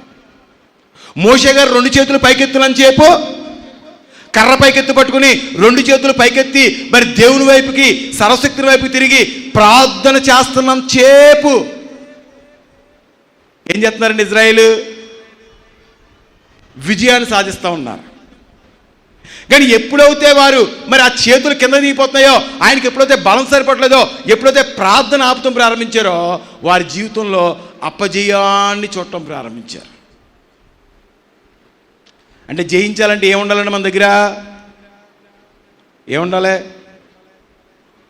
కత్తులు ఉంటే సరిపోతాయా? బలం ఉంటే సరిపోద్దా? సైన్యం ఉంటే సరిపోద్దా? ధనం ఉంటే సరిపోద్దా? లేకపోతే ఇది ఉంటే సరిపోద్దా? అది ఉంటే సరిపోద్దా? మనం చూస్తాం కదా చాలామందిని, నాకు 3 పిల్లలు పుట్టారని సంతోషపడిపోతామండి. అలా 3 అనవసరమైన తంటంతా మన నెత్తి మీద తీసుకొచ్చారనుకోండి, చెప్పిన మాట వెనకుండా మరి పాప జీవితాన్ని జీవిస్తూ అవమానకరమైన జీవితాన్ని జీవిస్తూ మనకు అవమానం తెస్తా ఉన్నారు. ఆ పిల్లల వల్ల మనకి ఏం కలుగుతుంది? సంతోషం కలుగుతుందా? కలగదు. ఉంటాను 3 పిల్లలు ఉన్నారు, లేకపోతే 4 ఉన్నారు, 2 ఉన్నారు. కానీ మన పిల్లలు ఎప్పుడైతే దేవుళ్ళు ఎదుగుతారో, మన పిల్లలు ఎప్పుడైతే దేవుళ్ళు నడుస్తూ ఉంటారో, మన పిల్లలు ఎప్పుడైతే నీతిగా ఉంటారో, మన పిల్లలు ఎప్పుడైతే యథార్థంగా ఉంటారో, మన పిల్లలు ఎప్పుడైతే దేవుని సన్నిధిలో నమ్మకస్తులుగా జీవిస్తారో, వారి వల్ల మనకి ఏమవుతుందంటే సంతోషం కలుగుతుంది. అందుకని బైబిల్ చెప్పాడు, అబ్రహాముకి ఇస్సాకు లాంటి నవ్వుల కొడుకు. మరి ఆదాముకి అవ్వకి పుట్టారండి ఇద్దరు కొడుకులు, కయీను హేబెలు అని ఇద్దరు పుట్టారు. ఒకరినొకడు నరుక్కునేవాడిగా, ఒకరినొకడు చంపుకునేవాడిగా. మరి లోతుకి పుట్టారు పిల్లలు, ఆడపిల్లలు. తండ్రినే మోసం చేసి వ్యభిచారం చేసేంత భయంకరమైన సంతానంగా. పిల్లలు ఉంటే సరిపోదు, దేవుడి కృప ఉండాలి. కాబట్టి ఆ పిల్లల సద్మార్గంలో ఉండాలి, ఆ పిల్లల జీవితంలో జయ జీవితాన్ని జీవించాలి, ఆ పిల్లలు మరి దేవుడితో ఆశీర్వాదకరంగా ఉండాలి, ఆ పిల్లలు పాపంలోకి వెళ్ళకుండా ఉండాలి, ఆ పిల్లలు జయించేవారిగా ఉండాలి, ఆ పిల్లల జీవితము దేవునికి ఆశీర్వాదకరంగా ఉండాలంటే ప్రార్థన చేయగల శక్తి మనకే ఏం కావాలండి? పిల్లలుంటే సరిపోయిందా? పిల్లలుంటే సరిపోయిందా? ఏం కావాలి? ప్రార్థన చేసే శక్తి కావాలి మనకి. దేవుడి దగ్గర గోజాడే శక్తి కావాలి మనకి. దేవుడి దగ్గర ప్రార్థన విజ్ఞాపన చేసే శక్తి కావాలి. అపజయాల్లోంచి జయాల్లోకి మనం వెళ్ళాలి, ఆశీర్వాదకరమైన జీవితంలోకి మనం వెళ్ళాలి. అపజయాల్ని జయించేవారిగా మనం ఉండాలంటే మోషేలాగా మన 2 చేతులు దేవుని వైపుకి ఎత్తేవారిగా మనం ఉండాలి. మరి ప్రార్థన మనల్ని కాపాడుతుందా అని బైబిల్లో మనం చూసుకున్నప్పుడు ఆదికాండం 18వ అధ్యాయం మరి 20, 22, 23 వచనాల్లో మనం చూస్తే అబ్రహాము గారు దేవుడి దగ్గర ప్రార్థన చేసేవాడిగా ఉన్నాడు. దేవుడు చెప్తున్నాడు, సొదొముకు రాబోయే ఉగ్రత చాలా భయంకరమైంది, చాలా ఇబ్బందికరమైంది. సొదొమ అంతా కూడా నశించిపోతుంది, సొదొమ అంతా కూడా పాడైపోతుంది, అగ్ని కణకలతో అది నాశనం చేయబడుతుందని దేవుడు చెప్తున్నాడు. అక్కడ మరి అబ్రహాము గారు ఒక తమ్ముడు లోతు గారు అక్కడ ఉన్నాడు, అతని కుటుంబం అక్కడ ఉంది. దేవుడు ప్రార్థన చేస్తూ ఉన్నాడు, అబ్రహాం అడుగుతూ ఉన్నాడు, దేవుడు పాదాలు పెట్టుకుని గోజాడుతూ ఉన్నాడు, అయ్యా 100 మంది ఉంటే రక్షిస్తావా, 50 మంది ఉంటే రక్షిస్తావా, 30 మంది ఉంటే రక్షిస్తావా, 20 మంది ఉంటే రక్షిస్తావా?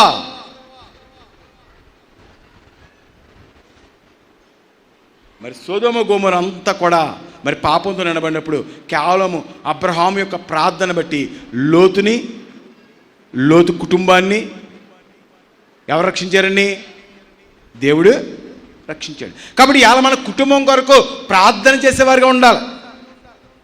అందుకని మనము హెబ్రీ పత్రిక 11వ అధ్యాయం 7వ వచనం చూస్తే మరి నోవాహు కోసం మనకు కనపడుతుంది, అతను తన కుటుంబం కొరకు ఒక రక్షణ నావని ఏర్పాటు చేశాడు.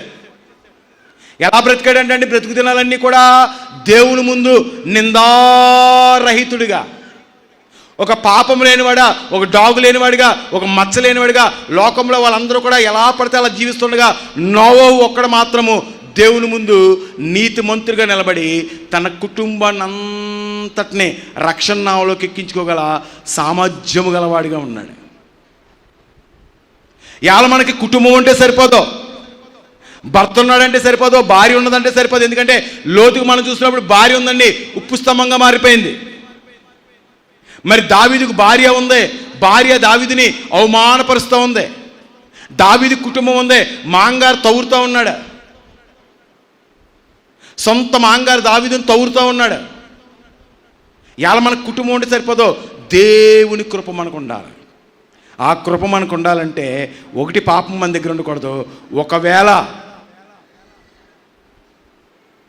మనం పాపంలో ఉంటే ఆ పాపాన్ని దేవుడి దగ్గర ప్రార్థన చేసి ఒప్పుకోలు చేసుకోగల శక్తి. అందుకని అన్నాడు, నోవాహు కోసం దేవుడు చెప్తున్నాడు, ఇదిగో నా ఇల్లంతట్లో ఇతడు నిందారహితుడిగా ఉన్నాడు. మన కుటుంబం రక్షించబడాలి, మన కుటుంబం ఆశించబడాలి, మన కుటుంబము రక్షణ నావలోకి రావాలి అంటే నోవాహులాగా దేవుడి దగ్గర ప్రార్థన చేయగల శక్తి మనకు ఉండాలి. ఇవాళ చాలామంది మనం దేవుడి దగ్గర ఉంటాం, కానీ దేవుడిని అడగమని ఏమడుగుతాం?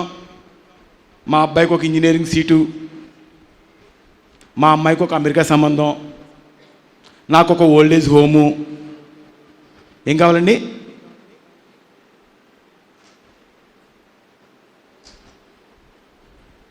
ఇవాళ దేవుడి దగ్గర మనం అడగలేం, నాయనా నీతిమంతులుగా పెంచు నాయనా మా బిడ్డల్ని, యథార్థవంతులుగా నీ సన్నిధిలో మా బిడ్డల్ని పెంచు. కష్టం వచ్చినప్పుడు, ఇబ్బంది వచ్చినప్పుడు మనం ఏం చేయాలి? మన కుటుంబంలో అపజయం వస్తున్నప్పుడు ఏం చేయాలి? ఎస్తేర్ బానిసగా వెళ్ళింది. ఎస్తేర్ ఒక బానిసగా వెళ్ళింది. ఆ దేశంలో రాజుకు భార్య అయింది. హామాన్ చెప్తా ఉన్నాడు, ఏమైనా సరే యూదులందరినీ సంహరించేస్తాను. రాజు దగ్గర ఒక ఆజ్ఞ తీసుకున్నాడంటే, ఒక ముద్ర తీసుకున్నాడంట. చెప్తున్నాడు, హామాన్ చెప్తా ఉన్నాడు, యూదులందరినీ నాశనం చేస్తాను. ఎస్తేర్ ఒక వంశాన్ని అంతటిని కూడా నేను పాడు చేసేస్తాను. నాలాంటి వాడు మొదటగా వచ్చి అన్నాడంటండి, రాజు నీకు భర్తే కదా, రాజు నీకు ఇదే కదా, నువ్వు రాజుని పిలిచి మరి మన కోసం మాట్లాడమన్నప్పుడు ఒకే ఒక్క మాట చెప్పిందండి ఎస్తేర్, నేను రాజుతో మాట్లాడను కానీ ఉపవాసం ఉండి ప్రార్థన ఏం చేస్తుందంటండి. మనం అనుకోండి, అన్నయ్య గారితో మాట్లాడతానండి. ఎవరితో? అన్నయ్య గారితో నేను మాట్లాడేస్తాను, ఎమ్మెల్యే గారితో మాట్లాడేస్తాను, వాళ్ళతో మాట్లాడేస్తాను, వీళ్ళతో మాట్లాడేస్తాను. వాళ్ళు మనకు బాగా క్లోజ్ అండి, వీళ్ళు తెలుసండి, వాళ్ళు తెలుసండి, ఇది తెలుసండి, అది తెలుసు, ఇలాంటి కౌరులు బాగా చెప్తూ ఉంటామండి. కానీ ఒక ప్రార్థనాపరురాలైన ఎస్తేర్ కుటుంబం రక్షించబడటానికి, అనేక మందికి రక్షణ రావటానికి, మరి అనేక మంది విడిపించబడటానికి, మరి ఆ సంస్థానంలో మరి ఇజ్రాయేల్ అందరూ, యూదులందరూ కూడా వర్ధిల్లటానికి, బానిసత్వ సంఖ్యలు తెగబడటానికి, వారి శాపం విమోచన కావడానికి గల కారణము ఎస్తేర్ చెప్తుంది, నేను ఉపవాసం ఉండి దేవుడి దగ్గర ప్రార్థన చేస్తాను. ఎప్పుడు శాపాన్ని నుంచి విమోచన మనకు కలుగుతుంది, ఎప్పుడు జయ జీవితాన్ని మనం జీవిస్తాం, ఎప్పుడు అపజయాల్లోంచి మనం జయాన్ని చూడగలుగుతాం. ఒకప్పుడు మనం ప్రార్థన చేసుకునే వారిగా ఉన్నాం, ఇవాళ ఏం లేదండి, ప్రార్థన లేదండి, వాక్యాలు ఎక్కువైపోయినాయి. ఇప్పుడు ఏం ఎక్కువైపోయినాయండి? డిబేట్లు ఎక్కువైపోయినాయి, వాక్యాలు ఎక్కువైపోయినాయి. ఒకప్పుడు యేసుప్రభువే దేవుడు అంటే నమ్ముకుని అదో తత్వంలో ఉండేవాడు, గొడవ లేకుండా ఉండేది. ఇప్పుడు అది కాదండి, డిబేట్లు, వాక్యాలు. ఎవరు నమ్మట్లేదండి? మనం దేవుణ్ణి నమ్మేవారిగా ఉండట్లేదు, దేవుణ్ణి ఆశ్రయించేవారిగా ఉండట్లేదు. అందుకని దావీదు కీర్తన గ్రంథం అంటాడు, చూడండి ఒకసారి అక్కడ, కీర్తన గ్రంథము 28వ అధ్యాయం 6-7 వచనాలు చదవండి. యెహోవా నా విజ్ఞాపన ధ్వని ఆలకించి ఉన్నాడు. ఆయనకు స్తోత్రము కలుగును గాక. యెహోవా నా ఆశ్రయము, నా కేడము, నా హృదయము ఆయన యందు నమ్మిక ఉంచెను గనుక నాకు సహాయము కలిగెను. దేవుని స్తోత్రం. దావీదు చెప్తున్నాడు, ఇదిగో నా విజ్ఞాపనకు కర్త, నా ఆశ్రయ దుర్గము, నేను నా హృదయాన్ని ఆయన మీద నమ్మిక ఉంచాను కాబట్టి ఏం కలుగుతుందంటండి? నెమ్మది కలుగుతుందంటండి, సమాధానం కలుగుతుందంట, ఆయన ప్రార్థనకు జవాబు కలుగుతుందంట. ఇలా దేవుడి దగ్గర మనం ఉంటూ, దేవుడి దగ్గర మనం సంచారం చేస్తూ, ఎవరి మీద నమ్మకం ఉంచమంటే, ఎవరి మీద మనం మరి ఆనుకోమంటే దేవుడి మీద ఆనుకోం, కానీ లోక సంబంధమైన అనేకమైన వాటి మీద మనం ఆనుకునే వాళ్ళగా ఉంటాం. కాబట్టి దేవుడు చెప్తున్నాడు, అపజయంలోంచి నువ్వు జయంలోకి రావాలంటే అక్కడ పరిగెడితే వస్తావా, ఇక్కడ పరిగెడితే వస్తావా, ఎక్కడికి వెళ్తే వస్తావా, అక్కడికి వెళ్తే వస్తావా, ఎక్కడికి వెళ్తే వస్తావా అంటే దేవుడు చెప్తున్నాడు, దేవుడు పాదాల దగ్గర నువ్వు పరిగెట్టినప్పుడు అపజయాల్లోంచి జయాల్లోకి వస్తావు. ప్రార్థన చేసుకోవాలి, దేవుడి దగ్గర అడగాలి దేవుణ్ణి, అయ్యా నాలో ఉన్న అపరాధాలు ఏమైనా చూపించిన ఆయన. అందుకని దావీదు చోట్ల కీర్తన గ్రంథంలో అంటూ ఉంటాడు, అయ్యా నీకు ఆయాసకరమైన జీవితాన్ని ఇంకా నేనేమన్నా జీవిస్తున్నానేమో, ఒక్కసారి నన్ను పరిశోధించిన ఆయన. నీకు అవమానకరమైనవి ఇంకా నాలో ఏవైనా ఉన్నాయేమో ఒక్కసారి నన్ను పరిశోధించు తండ్రి. ఇంకా నిన్ను దుఃఖపెట్టే విధానము, ఇంకా నిన్ను బాధ పెట్టే విధానము అది ఉండదండి ప్రార్థన. పొద్దున్న లేచిన కానీ సాయంకాలం దాకా స్లాబ్ కోసమో ప్రార్థన, కోడి కోసమో ప్రార్థన. ఒకవేళ కోడిని గుడెక్కించామనుకోండి, 12 గుడ్లు పెడితే 12 గుడ్లు పిల్లలెట్టేయాలండి ప్రార్థన. ఒక్క గుడ్డు కూడా పాడవకూడదు. మళ్ళీ అది మా కర్మకు మళ్ళీ ఇక్కడ సాక్ష్యం, మళ్ళీ పెద్ద క్యూ అండి సాక్ష్యం. నేను ప్రార్థన చేసుకుని మా కోడిని గుడెక్కించానండి, 12 గుడ్లు పెడితే 12 గుడ్లు పిల్లలు అయిపోయినాయండి. ఏం ప్రార్థన? కోడి పిల్లల కోసం ప్రార్థన. అడగాలి దేవుణ్ణి. దావీదు అడుగుతున్నాడు, నన్ను పరిశోధించయ్యా, అడగాలి దేవుని, అయ్యా మా కుటుంబంలో ఈ అపజయం రావడానికి, ఎందుకంటే ఎప్పుడైతే యోనా పాపం చేసి మరి ఆ పడవలో ప్రయాణం చేస్తూ ఉన్నాడో సముద్రంలో అలలు వచ్చేస్తూ ఉన్నాయి, అనేకమైన ఇబ్బందులు వచ్చేస్తూ ఉన్నాయి. ఎప్పుడైతే యోనా తనలో పాపాన్ని ఉంచుకుని ఆ ఓడలో కింద భాగంలో ఉంటూ ప్రారంభించాడో అక్కడ ఉన్న వాళ్ళందరికీ శ్రమలు వచ్చేస్తున్నాయండి. యోనా బయటకు వచ్చి చెప్పాడు, అయ్యా పాపం చేసింది నేను, నన్ను సముద్రంలో పాడేయండి. సముద్రంలోకి వెళ్ళిన తర్వాత మనం చూస్తే మరి 2వ అధ్యాయం 7వ వచనం లేదా 5వ వచనం కానీ చూస్తే అక్కడ పశ్చాత్తాపడుతూ యోనా ప్రార్థన చేస్తాడు, సర్వశక్తిమంతుడు, నన్ను రక్షించగల సామర్థ్యం గల దేవుడు. ఇలా చాలామంది మన కుటుంబంలో వచ్చిన శోధనలు బట్టి, ఇబ్బందులను బట్టి, కష్టాన్ని బట్టి దేవుడు పాదాలు పట్టుకోవడం మానేసి మనం ఏం చేస్తామంటే లోక సంబంధమైన వాటి కోసము, అనేకమైన వాటి కోసం మనం ప్రయాసపడినప్పుడు మనకి ఏం రాదంటే దేవుని యొక్క మహిమ రాదు. ఎప్పుడంటాడంటే దేవుడు సొలొమోను చేస్తున్నాడు. సొలొమోను చెప్తున్నాడు చూడండి ఒకసారి, ఎక్కడ 1వ రాజుల గ్రంథం 8వ అధ్యాయము, 1వ రాజుల గ్రంథము 8వ అధ్యాయము 48 to 50 వచనాలు చదవండి.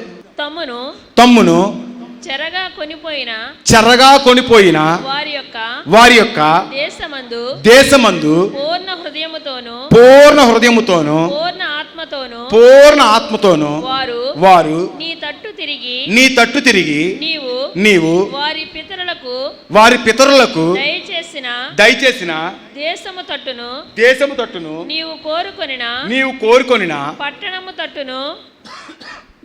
తట్టును నీ నామ ఘనతకు నేను కట్టించిన మందిరము తట్టును నిన్ను గూర్చి ప్రార్థన చేసిన ఎడల ఆకాశమును నీ నివాస స్థలమందు నీవు వారి ప్రార్థనా విన్నపములను విని వారి కార్యములను నిర్వహించి నీకు విరోధముగా పాపము చేసిన నీ జనులు ఏ తప్పులు చేత నీ విషయమై అపరాధులైరో ఆ తప్పులను వారిని క్షమించి వారిని చెరలోనికి కొనిపోయిన వారు వారిని కనికరించినట్లు వారి ఎడల కనికరము పుట్టించుము. దేవుని స్తోత్ర. సొలొమోను ప్రార్థన చేస్తా ఉన్నాడు. ఎవరి కోసం అండి? తన కోసం, వాళ్ళ కోసం, వీళ్ళ కోసం కాదు. ఒక మందిరాన్ని కట్టించాడు, ఒక మందిరాన్ని ఏర్పాటు చేశాడు. దేవుని కోసము ఒక గొప్ప మందిరాన్ని ఏర్పాటు చేసి దేవుడి దగ్గర ప్రార్థన చేస్తున్నాడు. అయ్యా నీ కనుదృష్టి ఇక్కడ ఉండాలి, నీ చెవి ఎక్కడ ఉండాలి, నువ్వు వాళ్ళ ప్రార్థన ఆలకించాలి. ఎప్పుడు వారు ఒకవేళ అపరాధం చేసి పాపము చేసి మరి నీకు దూరమై ఒకవేళ పూర్ణ హృదయముతో పూర్ణ ఆత్మతో నీ మందిరం వైపు వాళ్ళు తిరిగి నీ మందిరంలో ప్రవేశించి వారి అపరాధాలని మరి నీ దగ్గర అంగీకరిస్తే నువ్వేం చేయాలి? వారిని క్షమించాలని ఆయన ఆకాశం నుండి నువ్వు వారి ప్రార్థన ఆలకించి వారిని క్షమించి బాగు చేసేవాడిగా ఉండాలి. ఎప్పుడైతే నువ్వు వెనుదిరిగి దేవుడి దగ్గరికి వస్తావో, ఎప్పుడైతే నీ పాపాన్ని దేవుడి దగ్గర నువ్వు అంగీకరించగలుగుతావో, ఎప్పుడైతే నీ పాపాన్ని దేవుడి దగ్గర విడిచిపెట్టగలుగుతావో, నీ పాపం నిమిత్తం ఎప్పుడైతే దేవుడి దగ్గర ప్రార్థన చేయగలుగుతావు, అక్కడ దేవుడు చెప్తున్నాడు హృదయపూర్వకంగా మనఃపూర్వకంగా. దావీదు హృదయపూర్వకంగా మనఃపూర్వకంగా అపరాధాన్ని అంగీకరించేవాడిగా ఉన్నాడు. కానీ సౌలు చెప్తున్నాడు నేను పాపం చేయలేదు. మరి గాడిదలు ఎక్కడే, ఈ ఆవులు ఎక్కడే, ఈ మేకలు ఎక్కడే అన్నప్పుడు అంటా ఉన్నాడు నేను నా కోసం తెచ్చుకోలేదు, దేవుడికి బలిగా అర్పిస్తాను తెచ్చాను అన్నప్పుడు దేవాదేవుడు ఒకే ఒక్క మాట చెప్పాడు, బలు అర్పించుట కంటే కూడా మాట వినుట శ్రేష్ఠ. కాబట్టి సౌలు నేను గెంటి వేస్తా ఉన్నాను. సౌలు దేవుడి దగ్గర ప్రార్థన చేసేవాడిగా లేడండి. కష్టం వచ్చినప్పుడు, ఇబ్బంది వచ్చినప్పుడు, శోధన వచ్చినప్పుడు దేవుడు పాదాలు పట్టుకునేవాడిగా లేడు. ఎక్కడ చదువుకున్నాడండి? మళ్ళీ సోదరుల దగ్గరికి వెళ్ళిపోతున్నాడు. ఎక్కడ చదువుకున్నాడో లోకంలోకి వెళ్ళిపోతున్నాడో. ఎక్కడ చదువుకున్నాడో లోక సంబంధమైన వాటి కోసము ప్రయాసపడేవాడిగా ఉన్నాడు. కానీ దేవుని యొక్క పాదాలు పట్టుకునేవాడిగా లేడు.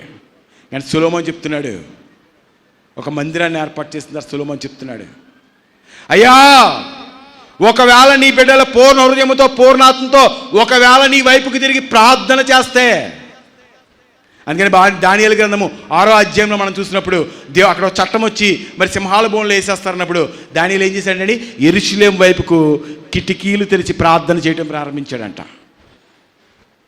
దేన్ని బట్టి? సొలొమోనుకు దేవుడిచ్చిన వాగ్దానం బట్టే. అందుకని దావీదు దేవుడిని అడుగుతూ ఉన్నాడు, నేను కదయ్యా నా తరతరాలు నీ సన్నిధిలో ఆశీర్వాదకరంగా ఉండాలి, నా బిడ్డలు ఎప్పుడు కూడా మరి యెరూషలేము మీద రాజులుగా ఉండాలి, నిన్ను ఆరాధించేవారుగా, నిన్ను గణపరిచేవారుగా నా బిడ్డలు ఉండాలి. ఇలా చాలామంది మనం ఏం చేయలేకపోతున్నామంటే ప్రార్థన చేయలేకపోతున్నాం. ప్రార్థన అంటే చేస్తూ ఉంటామండి, లోక సంబంధమైన ప్రార్థనలు చేస్తూ ఉంటాం. లేకపోతే మనం ఏంటంటే గత కాలంలో ఒక అరగంట దేవుడి దగ్గర సన్నిధిలో గడిపి దేవుడి దగ్గర ప్రార్థన చేసి వాక్యం చదువుకుని తెల్లవారుజామునే దేవుడి దగ్గర ప్రార్థన చేసిన మనము ఇవాళ మొత్తం మూసేస్తామండి. పొద్దున్నే లెగ్గానే ఒక కొవ్వొత్తి వెలిగించి చిన్న నమస్కారంలో పెట్టిన ఆయన వందనాలు తండ్రి తెల్లారింది అయ్యా, మరి నన్నంతా కాపాడావు, ఇవాళ కూడా కాపాడుతున్నాయన ఓ దండం పెట్టుకుని ఏమైపోతున్నామండి, యథాస్థితిలోకి మనం వెళ్ళిపోతూ ఉన్నాం. కానీ ఎప్పుడు అవుతే, అందుకని అన్నాడు మోషే చేతులు పైకెత్తున్నంత కాలము, అంటే మోషే ప్రార్థన చేస్తున్నంత కాలము ఇజ్రాయేల్ మధ్యన జయము రావటం ప్రారంభించింది. కాబట్టి మన జీవితంలో, మన కుటుంబంలో అపజయాలు మనం జయించాలి. మన కుటుంబంలో వస్తున్న అపజయాల మీద మనం జయాన్ని సంపాదించాలి. మన కుటుంబంలో వస్తున్న శోధనలు మనం జయాన్ని సంపాదించాలి. మన కుటుంబంలో వస్తున్న శాపాన్ని మనం ఎరగొట్టేవారిగా ఉండాలి. మన కుటుంబంలో వస్తున్న యుద్ధాలు మనం ఆపేవారిగా ఉండాలంటే మన దగ్గర ప్రార్థననే ఆయుధం మనకే.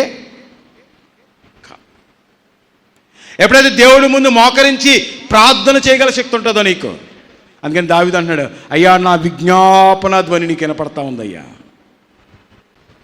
ఎప్పుడైతే దేవుని ముందు నువ్వు అంగీకరిస్తావో, దేవుడి ముందు ఎప్పుడైతే నువ్వు ప్రార్థన చేస్తావో, నీ కష్టం కొరకు, నీ ఇబ్బంది కొరకు దేవుడి దగ్గర నువ్వు ఎప్పుడైతే ప్రార్థన చేస్తావో, దేవుడు నీ ప్రార్థన అంగీకరించేవాడిగా ఉంటాడు. అందుకని బైబిల్లో హిజ్కియా మీకు ఒక ప్రాబ్లం వచ్చిందండి. హిజ్కియా జీవితంలో ప్రాబ్లం వచ్చింది. ఒక రాజుగారు అన్నారంటండి, హిజ్కియా నిన్ను మొత్తం కూడా నాశనం చేసేస్తాను, మరి నీ జీవితాన్ని అంతా కూడా పాడు చేసేస్తాను. ఒకవేళ నువ్వు అనుకుంటా ఉన్నావేమో యెహోవాని నేను నమ్ముకున్నాను, యెహోవా నేను కాపాడుతాడు అనుకుంటున్నావేమో. చుట్టుపక్కల రాజ్యాల్లో జర్నీ అని నువ్వు చూసావు కదా, వాళ్ళందరూ కూడా నా ముందు ఓడిపోయారు, నిన్ను పక్కాగా నేను ఓడిస్తాను, నిన్ను లేకుండా చేసేస్తాను అన్నాడంటే. ఏం చేస్తున్నాను మరి హిజ్కియా? 2వ రాజుల గ్రంథము 19వ అధ్యాయము 14వ వచనం చదవండి. హిజ్కియా దూతల చేతిలో నుండి ఆ ఉత్తరము తీసుకొని చదివి యెహోవా మందిరములోనికి పోయి యెహోవా సన్నిధిని దాన్ని విప్పి పరచి యెహోవా సన్నిధిని ఇట్లని ప్రార్థన చేసెను. దేవుని స్తోత్రం. ఆ అధ్యాయం అంతా మనం చదువుకుంటే అష్షూరు రాజును మనం చూస్తే రాజు చెప్తా ఉన్నాడు, హిజ్కియా నేను నిన్ను నాశనం చేస్తాను, హిజ్కియా నేను నిన్ను చంపేస్తాను, హిజ్కియా నీ జీవితాన్ని లేకుండా చేసేస్తాను. అది యెషయా గారిని పిలిపించాడండి. దేవుడి మందిరానికి వెళ్ళాడు, ఏదైతే తనకి ఒక లెటర్ పంపించాడంటండి. అతను ఏం చేయబోతున్నాను ఒక లెటర్ పంపించాడండి. ఆ లెటర్ దేవుడి ముందు ఓపెన్ చేసి అక్కడ దేవుడి పాల దగ్గర పెట్టి హిజ్కియా కన్నీరు కార్చి ప్రార్థన చేస్తున్నాడు. ఏమని ప్రార్థన చేస్తున్నాడంటే, నువ్వు సర్వశక్తిమంతుడు అయ్యా. ఆ కింద వచ్చిన చదవండి అమ్మా, మీరు చదివిన కాడ కింద వచ్చిన చదవండి అంటే 14వ వచ్చిన చదివారు కదా, 15 చదవండి.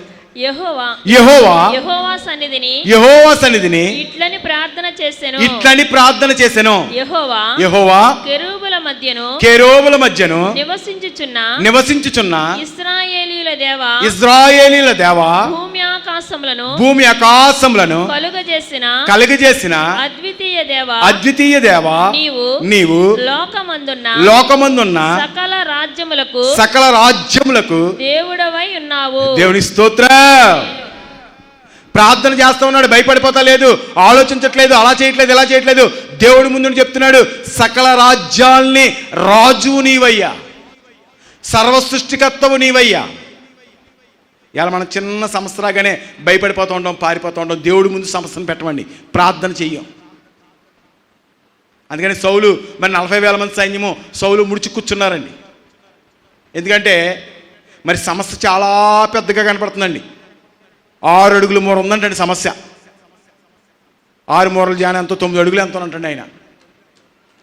మరి సౌలు ఎత్తుగా ఉన్నాడంటే బహుశా సౌలు కూడా ఒక 6 అడుగులు ఉండి ఉంటాడండి. అయినా కానీ మరి గొలియాతుని గెలవగల శక్తి లేదు, గొలియాతు మీద యుద్ధం చేయగల శక్తి లేదు, ప్రార్థనా బలం లేదు. అందుకని దావీదు అంటూ ఉన్నాడు, యెహోవా నామం పేట నేను నీ మీదకి వస్తున్నాను, నిక్కముగా నేను నీ మీద జయాన్ని పొందుతాను. ఇదిగో హిజ్కియా చెప్తున్నాడు, అయ్యా సర్వరాజ్యాలకు రాజువు నీవే, సర్వ సృష్టికర్తవు నీవే, సమస్తాన్ని మార్చగలిగిన సామర్థ్యము గల దేవుడు నువ్వే, ఆ రాజుని జయించగల శక్తి నాకు లేదని దేవుడు ముందు ఎప్పుడైతే కన్నీరు కార్చి ప్రార్థన చేయటం ప్రారంభించాడో తెల్లాడికి ఏమైందంటండి 34వ వచనం చదవనమ్మా. నా నిమిత్తమును నా సేవకుడైన దావీదు నిమిత్తమును నేను ఈ పట్టణమును కాపాడి రక్షించుదును. ఆ రాత్రియే యెహోవా దూత బయలుదేరి అష్షూరు వారి దండుపేటలో చొచ్చి 185,000 మందిని హతము చేసెను.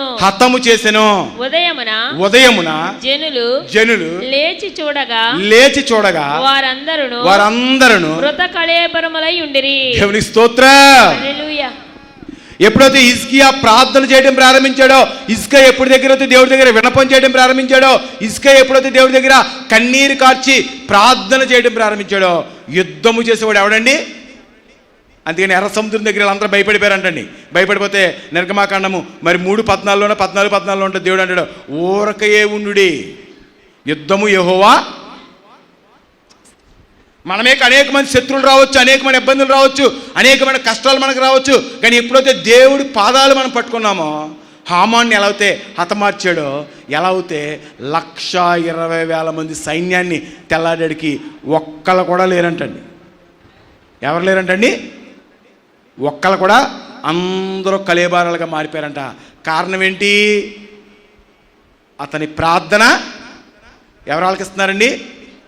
దేవుడు ఆలకిస్తూ ఉన్నాడు. ఇవాళ మనం దేవుడి దగ్గర ప్రార్థన చేయలేమండి. ఇంకా చెప్పాలంటే, ప్రార్థన కోసం చెప్పాలంటే ఇంకా బైబిల్లో ఎన్ని చూసినా, ఎందుకంటే లోకాసువార్త 1వ అధ్యాయం 13వ వచనంలో మనం చూస్తే జకర్యా మనకు కనపడతాడు. బహుకాలం బిడ్డలు లేనివాడిగా కనపడతాడండి, బహుకాలం పిల్లలు లేనివాడిగా కనపడతాడు, చానాళ్ళు బిడ్డలు లేనివాడిగా, మరి దేవుని యాజకత్వం చేసేవాడిగా, నమ్మకస్తుడిగా, నీతిమంతుడిగా దేవుడి దగ్గర ఉంటాడు. ఒక రోజుని యాజకత్వానికి లోపలికి వెళ్ళాడంటండి. ఒక దూత వచ్చి చెప్తుంది 13వ వచనంలో, జకర్యా నీ ప్రార్థన ఏమవుతుందంటండి? మనం కొద్ది కాలం ప్రార్థన చేసి మానేస్తాం. చెప్తున్నాడు దేవుడు, జకర్యా నీ ప్రార్థన ఆలకించబడ్డదే, నీకు కుమారుడు కలుగుతాడు. ఎలాంటి కుమారుడు కలుగుతాడంటండి? యేసు ముందు త్రోవ వేసేవాడు కనపడతాడు. మరి బిడ్డల మనసులు తల్లి వైపుకి, తల్లి మనసులను బిడ్డల వైపు తిప్పి మరి సంతోషాన్ని కలిగించే యోహాన్ లాంటి ఒక గొప్ప కుమారుడు నీకు కలుగుతాడు. మరి అతని ప్రార్థన దేవుడు ఆలకిస్తూ ఉన్నాడు. బైబిల్లో మనం బిడ్డల కోసం చెప్పుకున్నప్పుడు హన్నా కోసం చెప్పుకుంటామండి. కానీ బైబిల్లో ఇస్సాకు కూడా పిల్లలు లేరండి. 25, 21 ఆది కాండంలో మనం చూస్తే ఇస్సాకు భార్య గొడ్రాలుగా ఉండగా ఇస్సాకు దేవుడి దగ్గర ప్రార్థన చేసినప్పుడు మరి ఎవరండి? ఆ ఇస్సాకు యొక్క భార్య యొక్క గర్భము తెరబడ్డదని బైబిల్ చెప్తుంది. కాబట్టి ప్రార్థన ఆయుధం, మన జయాల్లోకి మనం రావాలి, మన మొర ఆలకించబడాలి, మనకు సమాధానం రావాలి, దేవుడు మనల్ని దీవించాలి, మన దేవుడు ఆశీర్వదించాలంటే మొట్టమొదటిగా మనకి ఏముండకూడదండి? పాపానికి తోవ లేకుండా చూసుకోవాలి. రెండోది, ఒకవేళ తెలుసో తెలియక మన పాపంలోనూ శాపంలోనూ పడిపోయాం. ఏం చేయాలండి? ఏం చేయాలి? ఎవరి పాదాలు పట్టుకోవాలి? ఇప్పుడు మన ఇంట్లో తప్పు చేసామండి, ఇంట్లో తప్పు చేసాం. మరి తప్పిపోయిన కుమారుడు బైబిల్లో మనకు కనపడతాడు. ఆస్తటికి వెళ్ళిపోయాడు, అన్నిటికి వెళ్ళిపోయాడు, ఇష్టానుసారంగా జీవించాడు, అన్నీ పోగొట్టుకున్నాడు. అన్నీ పోగొట్టుకున్నది ఎవరి దగ్గరికి వచ్చాడు? అక్కడికెక్కడికైనా వెళ్ళాడా? మేనమామ ఇంటికి వెళ్ళాడా? మేనత్త ఇంటికి వెళ్ళాడా? అక్కడికి వెళ్ళాడా? ఎక్కడికి వెళ్ళాడా? ఎక్కడికి వెళ్ళాడు? ఎక్కడికి వెళ్ళాడండి? మనం తప్పు చేసాం, ఎవరి దగ్గరికి వెళ్ళాలి? ఇంట్లో తప్పు చేసాం, నాన్నగారి దగ్గర తప్పు చేసాం అనుకో, నాన్నగారి దగ్గర మనం అంగీకరించాలి. అలాగే తప్పిపోయిన కుమారుడు ఎప్పుడైతే తన తప్పును తెలుసుకుని తిరిగి వచ్చి ఎప్పుడైతే కన్నీరు కార్చి తన అపరాధాన్ని అంగీకరిస్తూ ఉన్నాడో, దేవుడు చెప్తున్నాడు అతన్ని ఏం చేశాడండి? అతని పాత వస్త్రాలన్నీ తీసాడండి, అతని చేతికి ఒక ఉంగరం పెట్టాడండి, అతనికి సవరం చేయించారండి, అతను తీసుకెళ్ళి ఎక్కడ కూర్చోబెట్టాడండి? సింహాసనం పైన. ఎప్పుడైతే నువ్వు పశ్చాత్తాపడతావో, ఎప్పుడైతే నీలో ఉన్న అపరాధాలని పాపాలని నువ్వు విడిచిపెడతావో, ఎప్పుడైతే దేవుడి దగ్గర కన్నీరు కార్చి విరిగిన హృదయంతో ప్రార్థన చేసి మరి ఎప్పుడైతే దేవుని వైపుకు నువ్వు చూస్తావో, దేవుడు ఏం చేస్తాడండి? మన అపజయాల్లో జయాన్ని దయచేస్తాడంట. అందుకని సొలొమోను అంటున్నాడు, ఎప్పుడైనా ఒకవేళ నీ పిల్లలు, అందుకని యోవేల్లో ఉంటుంది, ఇప్పుడైనా తిరిగి మీరు దేవుడి దగ్గరికి వచ్చి ప్రార్థన చేస్తే దేవుడు మిమ్మల్ని క్షమించేవాడిగా ఆదరించేవాడిగా ఉంటాడు. మనం చాలామంది ఏం చేస్తామంటే దేవుడి దగ్గరికి వెళ్ళమండి, లోకమంతా తడుకుంటూ ఉంటాం. సౌలులాగా, సౌలు దేవుడి పాదాలు విడిచిపెట్టేశాడు, దావీదుని చంపాలనుకుంటూ ఉన్నాడు. సౌలు దేవుడి పాదాలు విడిచిపెట్టేశాడు, మరి ఆ దానికి కారణాలు తెలుసుకోవాలని మరి సోదరుల దగ్గర పరిగెడతా ఉన్నాడు.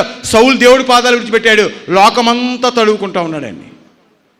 కానీ పాపం చేసినప్పుడు దావీదు అంటున్నాడు, అయ్యా నా రక్త అపరాధాన్ని నువ్వు జ్ఞాపకం చేసుకో తండ్రి, నాకు విరిగి నలిగిన హృదయాన్ని దయచేయి, స్థిరమైన మనసును దయచేయి, నీ రక్షణానందాన్ని నాకు దూరం చేయకు, నీ పరిశుద్ధాత్మ నాకు దూరం చేయకు, పరిశుద్ధమైన జీవితాన్ని నాకు దయచేయమని ఎప్పుడైతే దేవుడి పాదాలు పట్టుకుని కన్నీరు కార్చి దావీదు ప్రార్థన చేయడం ప్రారంభించాడో, దావీదు యొక్క పాపాలు దేవుడు క్షమిస్తూ ఉన్నాడు. అందుకని సొలొమోను అన్నాడు, ఎప్పుడైతేనైనా నీ పిల్లలు పూర్ణ హృదయంతో పూర్ణాత్మతో నీ సన్నిధికి వచ్చి ఎప్పుడైతే వారు అపరాధాలను అంగీకరించి ప్రార్థన చేస్తారో, నువ్వు వారి విన్నపములను ఆలకించి ఏం చేయాలంటండి? వారి కష్టముల నుంచి తొలగించి వారిని బాగు చేయను ఆయన. అంటే మన జీవితంలో జయాన్ని చూడాలి, అపజయాలకు దాటుకుని మన జీవితంలో జయాన్ని చూడాలంటే దేవుడి మందిరంలోకి వచ్చిన మనము పూర్ణ హృదయముతో పూర్ణాత్మతో ఏం అంగీకరించాలి? మేము వాళ్ళ ఈ గొప్పలు చెప్పుకోవాలండి.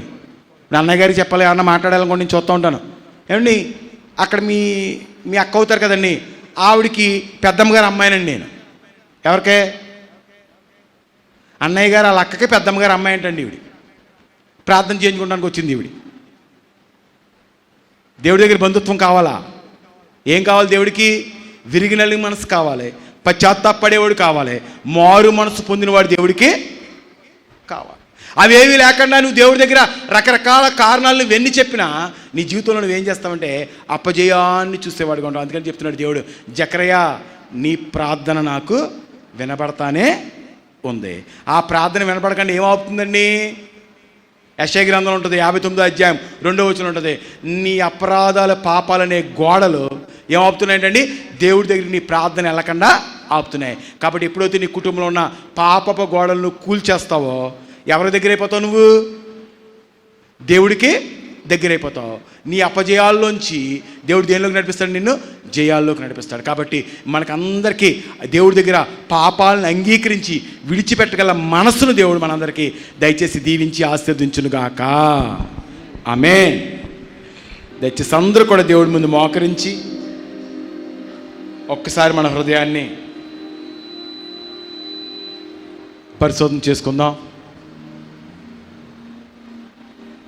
ఎందుకంటే దేవుడు చెప్తున్నాడు, ఎవరి పక్షాన్ని నేను ఉంటాను అన్నప్పుడు దేవుడు చెప్తున్నాడు, వాక్యాన్ని ఎవరైతే శ్రద్ధగా వింటారో, ఎవరైతే ఆయన మాటలను ఆయన ఆజ్ఞలను గైకొని దాని ప్రకారంగా ఎవరైతే బ్రతుకుతారో వాళ్ళకి నేను సాకారంగా ఉంటానని దేవుడు చెప్తున్నాడు. కాబట్టి ఒకవేళ ఇంతకాలము నీ కుటుంబంలో అపజయం రావటానికి గల కారణము ఒకవేళ నీ పాపము మరి కుటుంబంలో గలిబిలు తీసుకొస్తా ఉందేమో. దావీదుతో చెప్తున్నాడు దేవుడు, దావీదు నీవు నా ఆజ్ఞలను మీరి నాకు అతిక్రమమైన కార్యక్రమం చేసి పాపాన్ని తెచ్చుకున్నావు కాబట్టి ఇదిగో దావీదు నీ కుటుంబంలో యుద్ధం రాబోతుందని చెప్పాడు దేవుడు. ఒకవేళ మీ కుటుంబంలో సఖ్యత లేకపోతాను గల కారణము నువ్వు దేవునికి వ్యతిరేకమైన కార్యాలు చేస్తావేమో ఒకసారి తడువుకో. నీ భార్యాభర్తల మధ్యన సఖ్యత లేకపోతాను గల కారణము,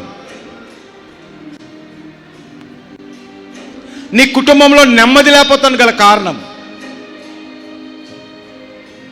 ఒకవేళ దేవునికి వ్యతిరేకమైన పాపం ఇంకా నీ గుడారంలో ఉందేమో ఒకసారి చూసుకో. దేవుడు చెప్తున్నాడు, పాపము నీకు యుద్ధాలు తీసుకొస్తుందని దేవుడు చెప్తున్నాడు. గెహజీ పాపం చేసి వ్యాధిని తెచ్చుకున్నవాడుగా బైబిల్ మనకు చెప్తుంది. ఒకసారి జ్ఞాపకం చేసుకో, ఒకవేళ నీ అనారోగ్యానికి కారణం ఒకవేళ నీ పాపమేనేమో ఒకసారి జ్ఞాపకం చేసుకో.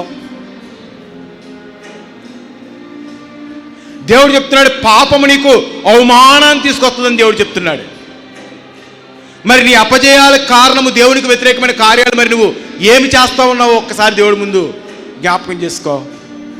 ఎందుకంటే సొలొమోను అంటున్నాడు, అయ్యా నేను కట్టించిన ఈ మందిరములో ఎప్పుడైతే నీ పిల్లలు నాయన హృదయపూర్వకంగా మనపూర్వకంగా తిరిగి వచ్చి వారి అపరాధాల కొరకు ఎప్పుడైతే నీ మందిరంలో ప్రార్థన చేస్తారో వారి మొరను ఆలకించి